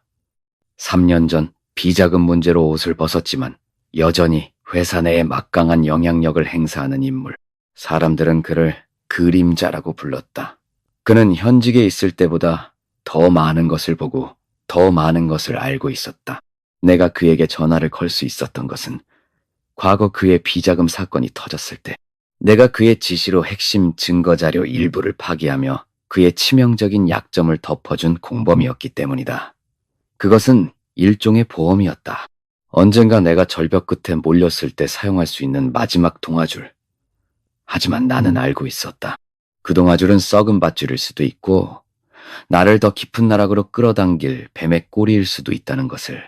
윤상무님, 접니다. 김재원입니다. 김 부장. 이 시간에 웬일이야? 몸은 좀 괜찮고?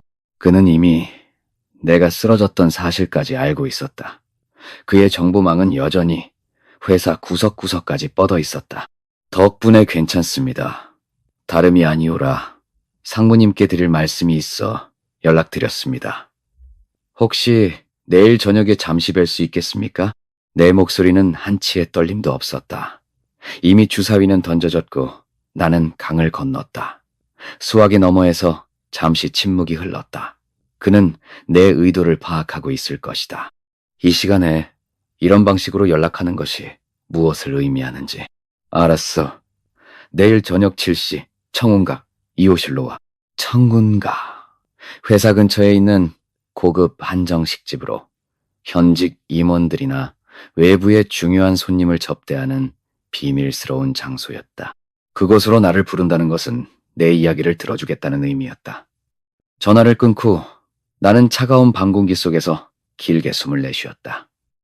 이제 돌이킬 수 없다. 나는 악마에게 거래를 제안한 것이다. 다음날 저녁 약속 장소에 도착하자 기모노를 입은 여직원이 나를 2호실로 안내했다. 방 안에는 윤상무가 이미 앉아 있었다. 그는 값비싼 서에 작품이 걸린 벽을 배경으로 유유자적하게 찻잔을 들고 있었다. 3년의 세월이 흘렀지만 그의 눈빛은 여전히 날카롭게 살아있었다. 그는 나를 아래 위로 훑어보더니 맞은편 자리를 턱으로 가리켰다. 꼴이 말이 아니구만. 병원 신세까지 졌다더니 얼굴이 반쪽이 됐어. 그의 말에는 위로나 동정이 아닌 관찰자의 냉정함이 묻어 있었다. 나는 말없이 고개를 숙였다.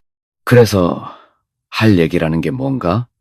자네가 이 시간에 이런 식으로 나를 찾는 건 보통 일이 아닐 텐데. 나는 가방에서 서류 봉투 하나를 꺼내 그의 앞에 조심스럽게 밀어놓았다. 그 안에는 내가 A팀을 닥달해 만들어낸 B팀 기획안의 허점과 박성진의 과거 실패 사례를 분석한 보고서가 들어있었다. 내가 직접 손에 피를 묻히지 않고 그가 칼을 휘두르게 만들 미끼였다. 상무님, 제가 회사 걱정에 잠을 이룰 수가 없어 염치불구하고 찾아왔습니다. 나는 최대한 공손하고 우려 섞인 목소리로 입을 열었다. 지금 회사에서 추진 중인 신사업 TFT건 알고 계실 겁니다. 박성진 부장이 이끄는 B팀의 아이디어, 겉보기에는 화려하고 그럴듯합니다. 하지만 그 안을 들여다보면 심각한 기술적 결함과 막대한 리스크가 숨어 있습니다. 특히 이 기술은 박 부장이 2년 전 미국에서 실패했던 프로젝트를 이름만 바꿔 다시 들고 나온 것에 불과합니다. 만약 이대로 프로젝트가 진행된다면 우리 회사는 수백억의 손실을 입고 시장의 신뢰를 잃게 될 것이 자명합니다. 내 말에는 나의 사적인 감정이나 경쟁심을 철저히 배제했다. 오직 회사의 안위를 걱정하는 충신의 목소리를 연기했다. 윤상무는 아무 말 없이 서류 봉투를 열어 보고서를 천천히 읽어내려갔다. 그의 표정에는 아무런 변화도 없었다. 종이 넘어가는 소리만이 방 안의 정적을 갈랐다. 한참 동안 보고서를 읽던 그는 툭 하고 그것을 테이블 위에 던졌다. 그래서 나보고 뭘 어쩌라는 건가? 상무님께서는 여전히 회사에 애정이 많으시고 또 누구보다 회사의 미래를 걱정하고 계심을 알고 있습니다. 부디 경영진이 올바른 판단을 내릴 수 있도록 상무님의 지혜를 빌려주시길 간청드립니다.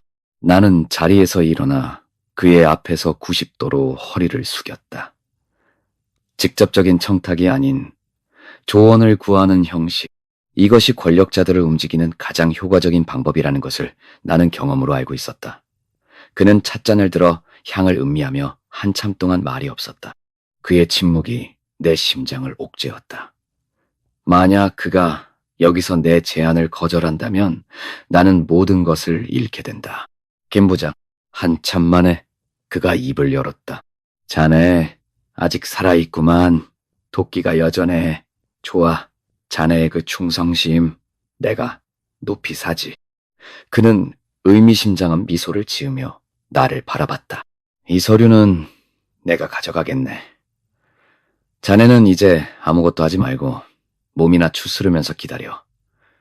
그리고 오늘 나를 만난 일은 무덤까지 가져가게. 알았나? 감사합니다, 상무님. 나는 다시 한번 깊이 허리를 숙였다. 거래는 성사되었다. 악마는 나의 영혼을 담보로 기꺼이 나의 칼이 되어주기로 한 것이다. 그날 이후 회사에는 보이지 않는 바람이 불기 시작했다. 처음에는 아주 미미한 바람이었다.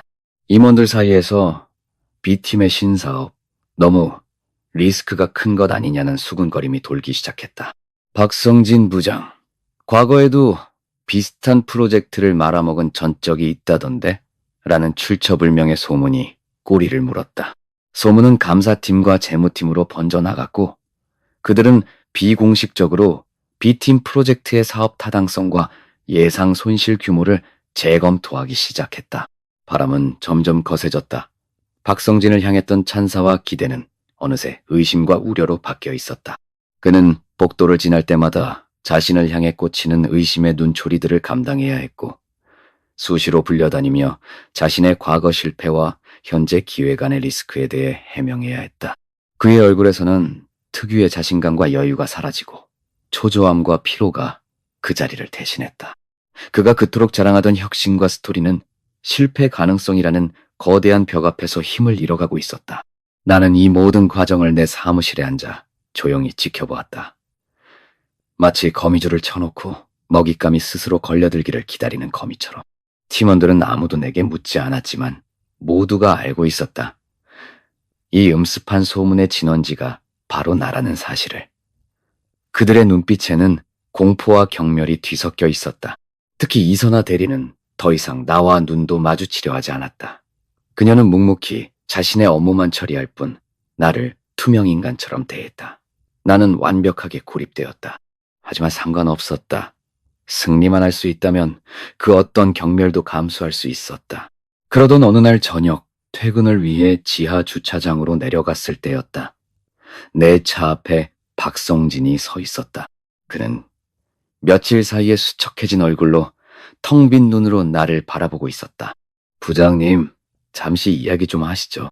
그의 목소리는 낮고 건조했다.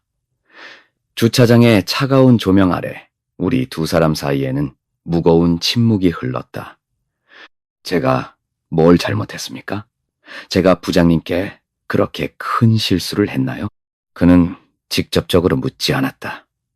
하지만 그의 질문은 그 어떤 비난보다 날카롭게 내 가슴을 찔렀다. 나는 그냥 열심히 하고 싶었을 뿐입니다. 제 아이디어로 회사를 한번 바꿔보고 싶었을 뿐이라고요. 그런데 왜 이런 식으로 하셔야만 했습니까? 정정당당하게 실력으로 겨룰 수는 없었던 겁니까, 선배님? 그가 나를 선배님이라고 부르는 순간 나는 온몸의 피가 차갑게 식는 것을 느꼈다. 그 호칭 안에는 존경이 아닌 깊은 실망과 환멸이 담겨 있었다. 나는 애써 태연한 표정을 지으며 대답했다. 박 부장, 무슨 오해를 하는 모양인데 나는 자네가 하는 말의 의미를 모르겠군. 회사 일이라는 게 원래 그런 거 아닌가? 이런저런 말들이 나올 수도 있는 거고 그런 것에 일일이 신경 쓰다 보면 큰일 알 수 있겠나? 내 비겁한 변명에 그는 허탈하게 웃었다. 그러시군요. 제가 오해했나 봅니다. 부장님은 그런 분이 아니라고 생각했는데 제가 사람을 잘못 봤네요. 그는 마지막 말을 남기고 몸을 돌려 어둠 속으로 사라졌다. 나는 그의 뒷모습이 완전히 보이지 않게 될 때까지 그 자리에 못 박힌 듯 서 있었다. 승리가 눈앞에 있었다. 하지만 내 마음속에는 그 어떤 기쁨도 통쾌함도 없었다. 오직 차갑고 거대한 공허함만이 가득했다. 내가 이기기 위해 버린 것들, 나의 건강, 가족의 신뢰, 팀원들의 존경, 그리고 마지막 남은 내 자신의 양심까지. 차에 올라 시동을 걸었다. 엔진 소리가 유난히 공허하게 들렸다. 집으로 가는 길 화려한 도시의 불빛들이 창밖으로 스쳐 지나갔다. 저 수많은 불빛 아래 나처럼 살아남기 위해 발버둥 치는 사람들이 얼마나 많을까. 그들도 나처럼 소중한 것들을 잃어가며 하루하루를 버티고 있을까. 그때 또다시 심장을 쥐어짜는 듯한 통증이 찾아왔다. 나는 핸들을 부여잡은 채 갓길에 차를 세우고 거친 숨을 몰아쉬었다. 가슴 통증은 내 몸이 보내는 마지막 경고 신호 같았다. 너는 지금 잘못된 길을 가고 있다고. 이 길의 끝에는 파멸만이 기다리고 있다고. 하지만 나는 이미 멈추는 법을 잊어버린 고장난 기관차였다. 나는 다시 엑셀을 밟았다. 이 싸움의 끝이 어디일지 알 수 없었지만 나는 가야만 했다. 살아남는 놈이 강한 놈이니까. 그 지독한 믿음 하나만이 텅 빈 내 안에서 유일하게 타오르고 있었다. 운명의 날이 밝았다. 신사업 TFT 최종 보고회가 열리는 날, 나는 평소보다 2시간이나 일찍 잠에서 깼다. 더 이상 잠을 잘 수도 없었다. 어둠 속에서 천장을 바라보며 나는 앞으로 벌어질 일들을 수십, 수백 번이고 머릿속으로 시뮬레이션했다. 박성진이 무너지는 모습, 임원들의 굳어지는 표정, 그리고 마침내 나에게로 쏠리는 인정의 시선까지 완벽한 시나리오였다. 하지만 이상하게도 심장은 기쁨이 아닌 불안으로 미친 듯이 날뛰었다. 마치 거대한 폭풍의 눈 한가운데에 들어와 있는 듯한 폭발 직전의 고요함. 나는 주먹으로 가슴을 몇 번이고 내리치며 억지로 불안을 짓눌렀다. 회사에 도착했을 때 공기는 살얼음판처럼 팽팽했다. 모두가 오늘 최종 보고회의 의미를 알고 있었다. 이것은 단순히 두 팀의 성과를 평가하는 자리가 아니라 한 사람의 명운이 결정되고 다른 한 사람의 미래가 꺾이는 잔인한 처형대였다. 내 팀원들은 아무 말 없이 각자의 자리에서 마지막 자료를 점검하고 있었다. 그들의 얼굴에는 그 어떤 기대감도 동지에도 없었다. 그저 이 지긋지긋한 프로젝트가 빨리 끝나기만을 바라는 피로와 체념만이 가득했다. 나는 그들에게 그 어떤 격려의 말도 건네지 않았다. 우리는 이미 동료가 아니라 범죄를 공모한 공범자들에 불과했으니까. 회의 시작 10분 전, 나는 화장실 거울 앞에서 마지막으로 내 모습을 점검했다. 며칠간의 불면으로 핏발이 선 눈을 가리기 위해 안약을 넣고 굳은 표정을 감추기 위해 억지로 입꼬리를 당겨 미소를 지어 보였다. 거울 속의 남자는 낯설었다. 성공을 눈앞에 둔 승리자의 얼굴이 아니라 모든 것을 잃고 껍데기만 남은 유령의 모습이었다. 그때 옆 칸에서 나온 박성진과 마주쳤다. 그는 하룻밤 사이에 10년은 늙어버린 듯한 얼굴을 하고 있었다. 짙은 다크서클, 엉망으로 흐트러진 머리, 구겨진 셔츠. 한때 그를 빛나게 했던 총기와 자신감은 온데간데 없었다. 그는 나를 잠시 바라보더니 아무 말 없이 고개를 숙이고 스쳐 지나갔다. 그의 어깨가 축 처져 있었다. 나는 그 뒷모습을 보며 통쾌함 대신 목에 가시가 걸린 듯한 불편함을 느꼈다. 회의실의 공기는 무겁게 가라앉아 있었다.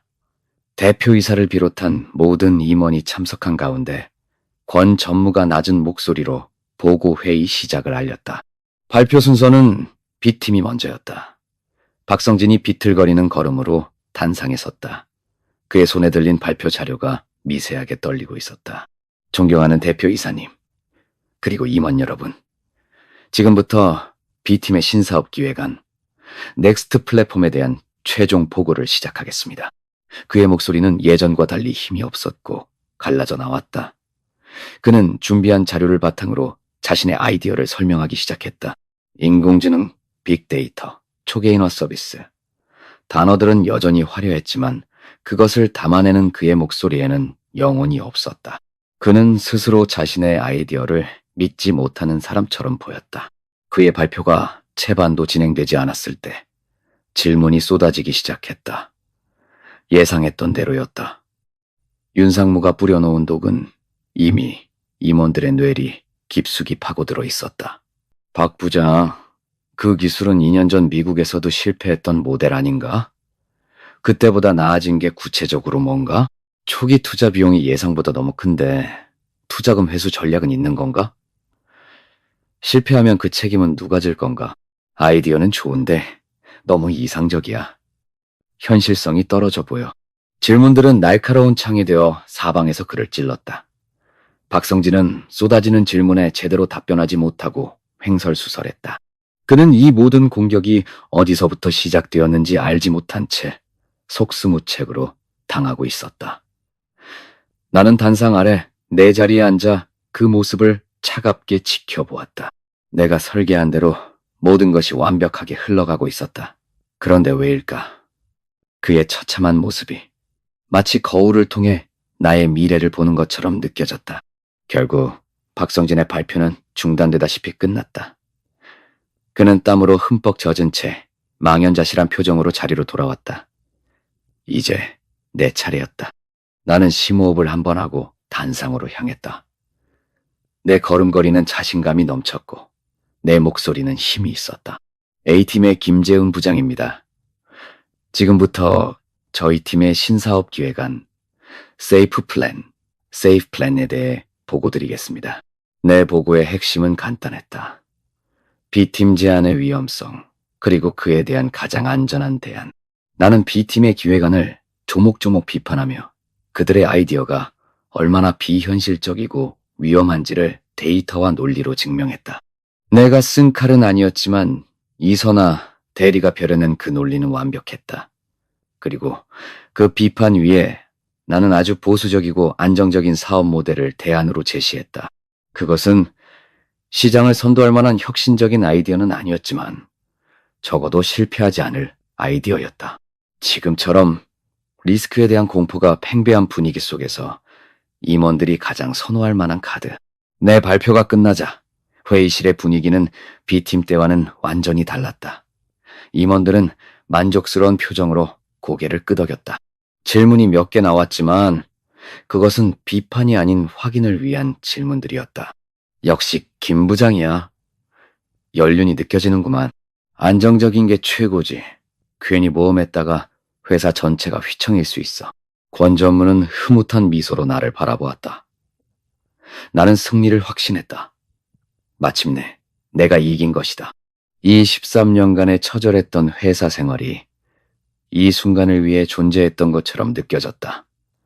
나는 천천히 단상에서 내려와 자리로 돌아왔다. 팀원들의 얼굴을 보았다. 하지만 그들의 얼굴에는 축하의 미소가 없었다. 그들은 마치 장례식에 참석한 사람들처럼 굳은 표정으로 바닥만 내려다보고 있었다. 모든 보고가 끝나고 대표이사가 마지막으로 입을 열었다. 그의 표정은 좀처럼 읽을 수가 없었다. 두 팀 모두 수고 많았네. 특히 김 부장, 아주 인상적인 보고였어. 회사의 리스크를 관리하고 안정적으로 이끌어가려는 그 책임감 높이 평가하네. 내 심장이 세차게 뛰기 시작했다.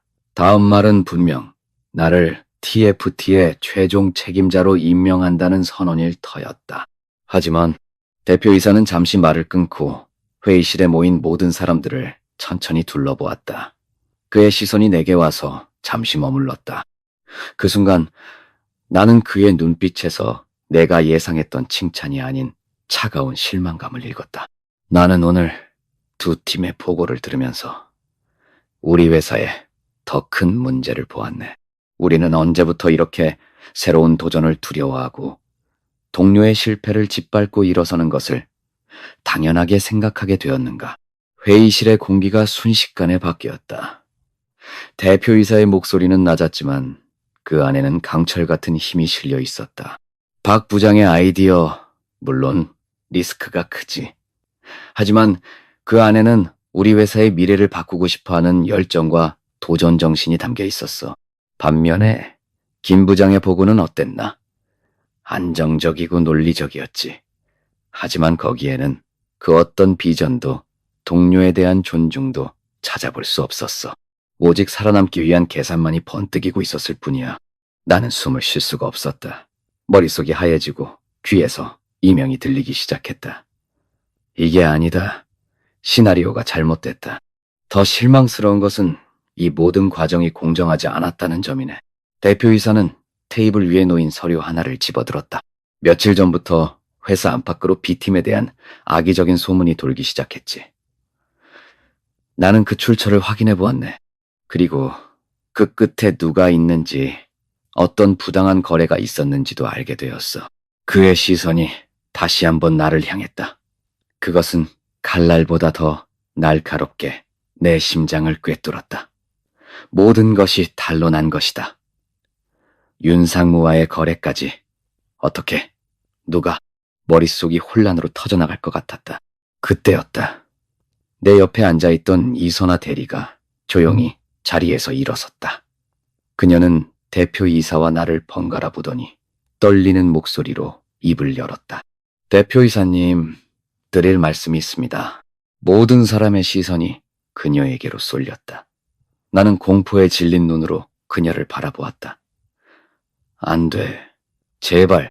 제가 A팀의 보고서를 작성했습니다. B팀의 약점을 분석하고 비판하는 모든 논리는 제가 만들었습니다. 김재훈 부장님의 지시가 있었지만 결국 실행한 것은 저입니다. 하지만 저는 더 이상 제 양심을 속일 수가 없습니다. 저희가 한 방식은 잘못되었습니다. 기술자로서, 그리고 이 회사의 일원으로서 부끄러움을 느낍니다. 그녀의 목소리는 울먹임으로 끝이 났지만 그 안에는 단호한 결의가 담겨 있었다. 그녀의 고백은 내가 쌓아올린 승리의 탑을 무너뜨리는 거대한 망치였다. 나는 온몸에 힘이 빠져나가며 의자에 주저앉았다. 끝났다. 모든 것이. 대표이사는 이선아 대리를 잠시 바라보더니 이내 결심한 듯 입을 열었다. 이번 신사업 TFT는 원점에서 재검토하겠네. 그리고 오늘 이 자리에서 벌어진 모든 일에 대해서는 감사팀에서 철저히 조사하여 관련자들에게 엄중한 책임을 묻도록 하겠네. 그의 마지막 선언은 나에게 내려진 사형 선고나 다름없었다. 회의실을 빠져나오는 사람들의 시선이 비수처럼 내게 와밟혔다. 경멸, 조롱, 동정. 나는 그 모든 것을 감당할 수 없었다. 비틀거리며 복도를 걷는데 극심한 가슴 통증이 다시 찾아왔다. 컥 하고 숨이 막혔다. 나는 벽을 짚고 간신히 몸을 지탱했다. 눈앞이 흐려지며 박성진이 무너지던 모습, 이선아 대리의 눈물, 그리고 대표이사의 차가운 눈빛이 뒤섞여 나를 덮쳐왔다. 나는 이겼다고 생각했다. 살아남았다고 믿었다. 하지만 결국 나는 내 자신이 파놓은 함정에 스스로 빠져버린 어리석은 짐승에 불과했다. 승자의 달콤한 외침을 지르고 싶었지만 내 목에서는 그 어떤 소리도 나오지 않았다. 오직 텅 빈 복도를 울리는 나 자신의 거친 숨소리, 패배자의 비명만이 가득할 뿐이었다. 시간이 얼마나 흘렀을까? 나는 차가운 복도 바닥에 주저앉은 채 텅 빈 눈으로 맞은편 벽에 희미한 얼룩을 바라보고 있었다. 가슴을 찢을 듯한 통증은 어느새 둔탁한 아픔으로 변해 존재감 없는 배경처럼 내 몸의 일부가 되어 있었다. 회의실에서 쏟아져 나온 사람들이 나를 흘깃거리며 지나쳐갔다. 그들의 시선 속에는 이제 동정조차 남아있지 않았다. 그것은 오물 덩어리를 피하듯 재수없는 것을 봤다는 듯한 노골적인 혐오와 경멸이었다. 한때는 그들의 존경과 두려움을 먹고 살았던 내가 이제는 그들의 안주거리조차 되지 못하는 투명한 오점으로 전락해버렸다.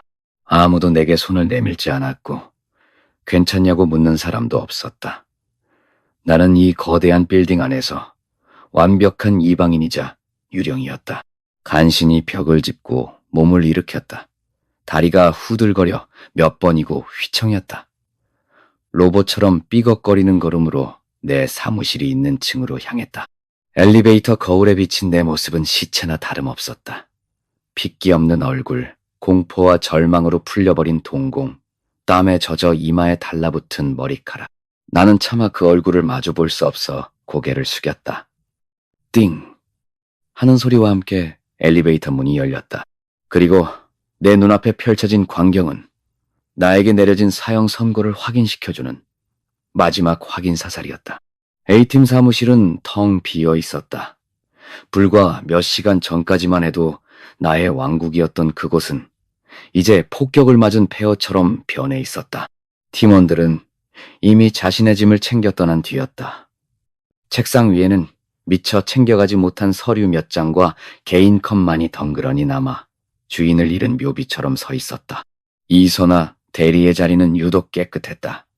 그녀는 아마 그 자리에서 모든 것을 지워버리고 싶었을 것이다. 나라는 존재의 흔적까지도. 최 과장의 책상 위에는 그가 아끼던 작은 가족사진 액자가 엎어져 있었다. 그는 무슨 심정으로 저 액자를 저렇게 뒤집어 놓고 떠났을까? 나는 차마 그것을 바로 세워줄 용기가 나지 않았다. 사무실 중앙 내 자리에 와서 털썩 주저앉았다. 컴퓨터 모니터는 꺼져 있었다.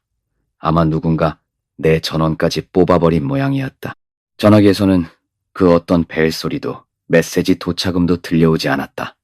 권 전무에게서도 그 어떤 임원에게서도 완벽한 침묵. 그것은 그 어떤 질책이나 비난보다 더 잔인한 처벌이었다. 나는 이제 이 회사에 존재하지 않는 사람이 된 것이다. 23년. 내 청춘과 인생을 고스란히 바친 이 공간에서 나는 그렇게 지워지고 있었다. 얼마나 그렇게 앉아 있었을까. 나는 홀린 사람처럼 자리에서 일어나 사무실을 나섰다. 어디로 가야 할지, 무엇을 해야 할지 아무런 생각도 없었다. 그저 이 숨막히는 공간을 벗어나고 싶다는 본능만이 나를 이끌었다. 1층 로비를 지나 회사 회전문을 빠져나왔다. 오후의 햇살이 눈부시게 쏟아져 내렸다. 나는 눈을 가늘게 뜨고 내가 평생을 바쳐 일했던 거대한 빌딩을 올려다보았다. 유리벽에 반사된 햇빛이 칼날처럼 날카롭게 나를 찔렀다. 저 안에서 나는 왕이 되기를 꿈꿨지만 결국에는 쫓겨난 어릿광대에 불과했다. 발길 닿는 대로 걷기 시작했다. 여의도의 빌딩 숲을 지나 넥타이를 맨 수많은 직장인들 사이를 정처 없이 헤맸다. 그들은 점심 메뉴를 고민하며 웃고 떠들었고 스마트폰을 보며 바쁘게 걸었다. 그들의 평범한 일상이 내게는 너무나 비현실적으로 느껴졌다.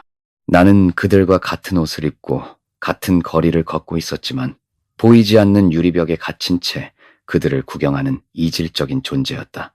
나는 더 이상 저들의 일원이 아니었다.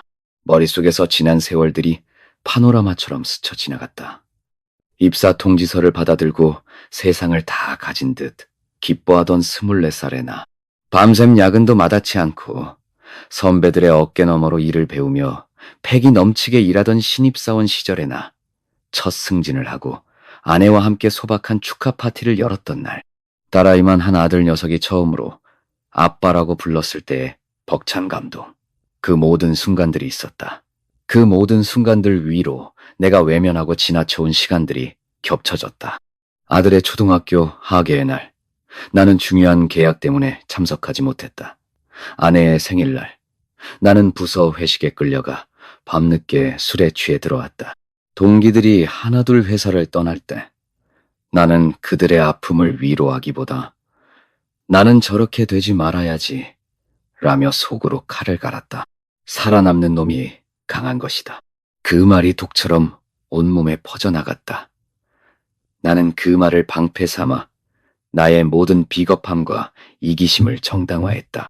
살아남기 위해 동료를 밟았고, 살아남기 위해 부하 직원을 다그쳤으며, 살아남기 위해 가족을 외면했다. 그렇게 살아남아 나는 지금 무엇이 되었는가? 강해졌는가? 아니, 나는 그 어느 때보다 약하고 비참하고 초라했다. 모든 것을 잃고 텅 빈 껍데기만 남아 거리를 헤매는 고독한 패배자. 진짜 적은 박성진도 나를 인정해주지 않는 회사도 아니었다. 진짜 적은 실패자로 보일까봐 두려워 성공이라는 가면 뒤에 숨으려 했던 나 자신의 나약함과 열등감이었다. 나는 이기기 위해 싸운 것이 아니었다. 단지 지는 것이 죽기보다 무서워서 발버둥 쳤을 뿐이다. 어느새 나는 광화문 광장에 와 있었다. 거대한 이순신 장군 동상이 무심한 눈으로 나를 내려다보고 있었다. 저 위대한 영웅의 눈에 나는 과연 어떤 모습으로 보일까?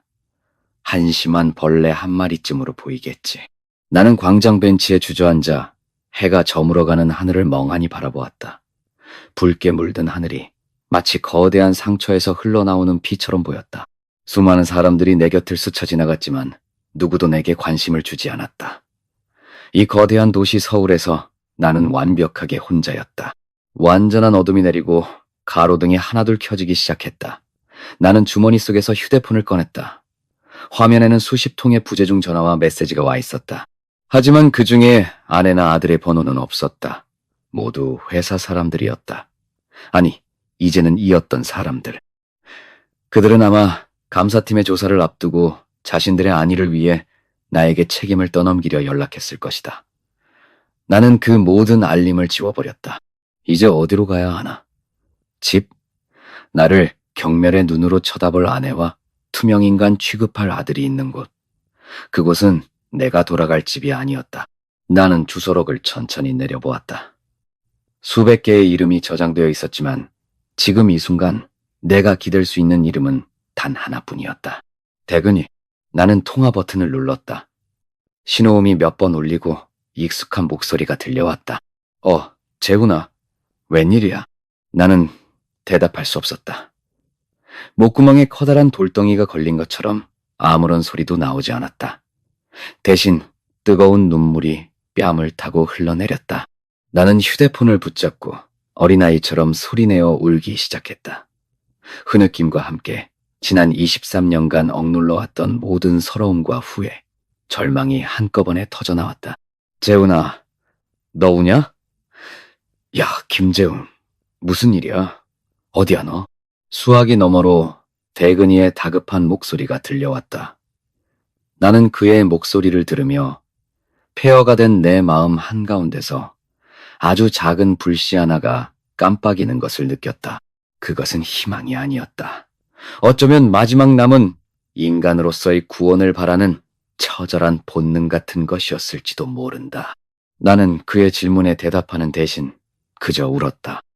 세상의 모든 소음이 차단된 채 오직 나의 울음소리와 친구의 목소리만이 존재하는 그 순간 나는 비로소 완벽한 패배를 인정했다.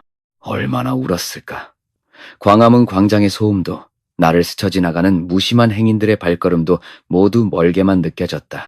세상에 오직 나와 수화기 너머의 친구 단둘만 존재하는 것 같았다. 전화기 저편에서 들려오는 대근이의 다급한 목소리가 끊어질 듯 위태로운 나의 의식을 붙잡는 유일한 밧줄이었다.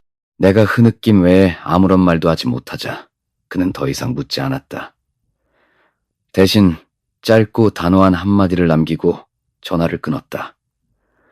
거기 그대로 있어. 내가 갈게.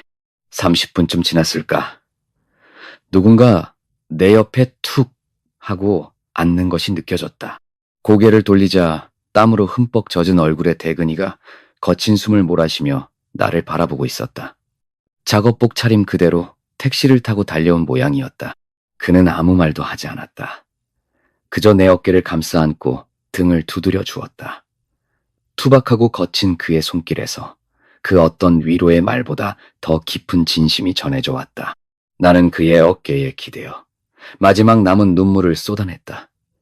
창피함도 자존심도 없었다. 완벽하게 무너진 내 앞에는 나를 온전히 받아주는 친구가 있을 뿐이었다. 한참의 시간이 흐르고 나의 울음이 잦아들었을 때 대근이가 자리에서 일어났다. 그리고는 나를 향해 손을 내밀었다. 가자. 그의 목소리는 여전히 퉁명스러웠지만 그 안에는 흔들림 없는 단단함이 있었다. 나는 그의 손을 잡고 천근만근 같은 몸을 일으켰다. 우리는 말없이 걷기 시작했다. 밤의 장막이 내린 도시의 불빛 사이를 그는 나를 부축한 채 천천히 걸었다. 그의 걸음은 나의 비틀거리는 걸음의 보폭에 맞춰져 있었다. 한 걸음, 또 한 걸음. 그것은 단순히 걷는 행위가 아니었다. 절망의 구렁텅이에서 빠져나오기 위한 나의 첫 번째 발걸음이었다. 그가 나를 데려간 곳은 익숙한 이문의 포차였다. 하지만 오늘 밤 그곳의 분위기는 사뭇 달랐다. 이전처럼 불만과 전략을 쏟아내는 자리가 아니었다. 그것은 차라리 한 사람의 인생을 위한 조용한 장례식에 가까웠다. 우리는 늘 앉던 구석자리에 마주 앉았다. 이모님은 우리의 모습을 잠시 바라보더니 아무것도 묻지 않고 조용히 어묵탕과 소주 2병을 가져다 주었다. 나는 술잔을 채우지 않았다. 그저 멍하니 끓어오르는 어묵탕의 김만 바라보았다. 먼저 침묵을 깬 것은 나였다. 나 다 끝났어. 내 목소리는 텅 비어 있었다. 그 안에는 어떠한 감정도 실려 있지 않았다. 나는 그날 있었던 모든 일을 처음부터 끝까지 털어놓았다. 최종 보고회에서의 일, 이선아, 대리의 고백, 대표이사의 차가운 눈빛, 그리고 그 이전의 모든 것들까지. 윤상무와의 추악한 거래, 팀원들을 비겁하게 내몰았던 나의 모습, 박성진을 향한 비열한 질투와 그를 무너뜨리기 위해 꾸몄던 모든 계략들. 나는 아무것도 숨기지 않았다. 가면 뒤에 숨겨왔던 혐오스러운 나의 민낯을 남김없이 드러냈다. 그것은 변명이나 하소연이 아니었다. 한 인간으로서의 마지막 고해성사였다. 내 기나긴 고백이 끝났을 때 대근이는 말없이 술잔을 비웠다. 그리고는 내 잔에도 술을 한가득 따라주었다. 그래, 한참 만에 그가 입을 열었다. 넌 진짜 개자식이었네. 그의 말은 지독할 정도로 직설적이었다. 하지만 나는 고개를 끄덕일 수밖에 없었다. 네 팀원들한테도, 박성진 그 친구한테도, 그리고 무엇보다 너 자신한테도 용서받지 못할 짓을 한 거야. 맞아, 나는 그가 나를 비난하고 욕하기를 바랐다. 그것이 차라리 마음이 편할 것 같았다. 하지만 그는 그러지 않았다. 그런데 재훈아, 그는 나를 똑바로 쳐다보며 말했다. 그의 눈빛은 깊고 고요했다. 넌 내 친구인 개자식이야. 네가 무슨 짓을 했든 지금 네가 얼마나 비참한지 내가 모를 것 같아? 이미 충분히 벌받고 있잖아. 그러니 이제 그만 자책해. 과거는 어차피 되돌릴 수 없어. 그는 잠시 말을 멈추고 창밖의 어둠을 바라보았다. 그래서 이제 어쩔 건데? 그의 질문이 정적을 깨고 나라와 내 가슴에 밝혔다. 이제 어쩔 건데? 늘 다음과 내일을 계획하며 살아왔지만 지금 내 머릿속에는 아무것도 없었다. 승진이라는 유일한 목표가 사라진 지금 나는 어디로 가야 할지 모르는 미아였다. 나는 힘없이 고개를 저었다. 모르겠어. 아무것도 생각나지 않아. 그냥 이대로 사라져버리고 싶어. 그러자 대근이가 피식 웃었다. 야, 임마. 그게 세상에서 제일 무책임한 소리야. 네가 싼 똥은 네가 치워야지. 도망치는 게 아니라. 그는 몸을 앞으로 기울여 나를 쏘아보았다. 너한테는 아직 선택지가 남아있어. 예전에는 승진 아니면 끝이라고 생각했겠지만 이제 그게 아니라는 거 알잖아. 그 지긋지긋한 회사에서 쫓겨날까봐 전전긍긍하지 않아도 되고 윗대가리들 비위 맞추느라 영혼 팔지 않아도 돼. 너 이제 자유로워진 거라고. 처음으로. 자유. 그 단어가 낯설게 들렸다. 지난 23년간 나는 단 한 번도 내가 자유롭다고 생각해 본 적이 없었다. 회사와 가족, 그리고 성공이라는 보이지 않는 감옥에 갇혀 살아왔을 뿐. 그의 말을 곱씹는 동안 안개 속 같던 내 머릿속에서 아주 희미하게 길이 보이기 시작했다. 그것은 화려한 대로가 아니라 잡초가 무성한 좁은 오솔길이었다. 하지만 분명 내가 걸어갈 수 있는 길이었다. 나는 천천히 입을 열었다. 나 사표 낼 거야. 감사팀에서 잘리기 전에 내 손으로 끝낼 거야. 내 목소리는 작았지만 그 안에는 이전에는 없었던 결의가 담겨 있었다. 그리고 감사, 피하지 않을 거야. 내가 한 짓 전부 다 책임질게. 징계를 받든 고소를 당하든. 나는 잠시 숨을 골랐다. 병원도 갈 거야. 제대로 검사받고 치료받을래. 회사를 위해서가 아니라 나를 위해서. 그리고 집에 들어가면 아내랑 민준이한테 이야기할 거야. 내가 얼마나 한심하고 이기적인 아빠였는지. 용서받을 기대는 안 해. 그냥 사과하고 싶어. 내 말이 끝나자 태근이는 말없이 고개를 끄덕였다. 그리고는 처음으로 희미하게 웃어 보였다. 그래, 그게 김재훈답다. 이제 좀 내 친구 같네. 그는 내 앞에 놓인 술잔을 들었다. 자, 마시자. 네 더러웠던 과거를 떠나보내는 마지막 한 잔이다. 나도 술잔을 들었다. 쨍 하고 잔이 부딪히는 소리가 유난히 맑게 들렸다. 나는 천천히 쓴 소주를 목으로 넘겼다. 그것은 더 이상 현실을 도피하기 위한 독이 아니었다. 새로운 현실을 받아들이기 위한 쓰디 쓴 약이었다. 이것이 나의 옛삶에 바치는 마지막 잔이다. 포차를 나왔을 때 밤은 더욱 깊어져 있었다. 하지만 서울의 밤거리는 더 이상 나를 위협하는 전쟁터처럼 보이지 않았다. 그저 수많은 사람들이 각자의 삶을 살아가는 거대한 도시일 뿐이었다. 두려웠다. 내일 아침이 밝아오면 나는 모든 것을 잃은 백수가 될 것이다. 미래는 한 치 앞도 보이지 않는 짙은 안개 속이었다. 하지만 이상하게도 마음 한구석이 편안해졌다. 지난 23년간 나를 짓눌러왔던 무거운 갑옷을 벗어던진 기분이었다. 희망은 보이지 않았다. 하지만 조용한 결의가 그 희망의 자리를 대신하고 있었다. 나는 더 이상 살아남기 위해 발버둥 치지 않을 것이다. 이제부터는 살아가기 위해 첫걸음을 내디딜 것이다. 다음 날 아침 나는 알람 소리 없이 눈을 떴다. 지긋지긋한 숙취도 가슴을 옥죄는 불안도 없었다. 대신 아주 오랜만에 느껴보는 낯선 평온함이 나를 감싸고 있었다. 창문 틈으로 스며든 아침, 햇살이 방 안을 부드럽게 밝히고 있었다.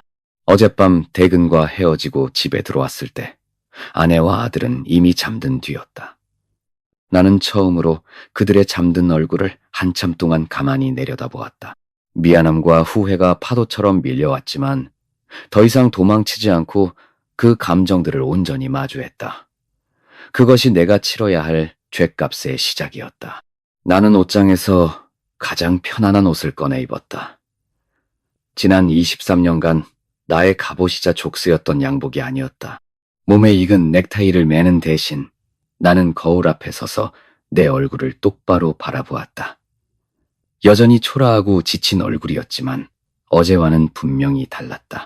두려움에 쫓기던 유령의 얼굴이 아니라 모든 것을 받아들인 한 인간의 얼굴이었다. 회사로 향하는 발걸음은 이상하리만치 가벼웠다. 출근길의 인파 속에서 나는 더 이상 전투를 앞둔 병사가 아니었다. 그저 스쳐 지나가는 풍경의 일부였다. 회사 로비에 들어섰을 때 나를 알아보는 직원들은 약속이나 한 듯 시선을 피했다. 어제까지 나를 향해 쏟아지던 경멸과 혐오의 시선은 이제 불편한 무관심으로 바뀌어 있었다. 나는 더 이상 그들의 세계에 속한 사람이 아니었다. 내 사무실이 있던 층은 고요했다.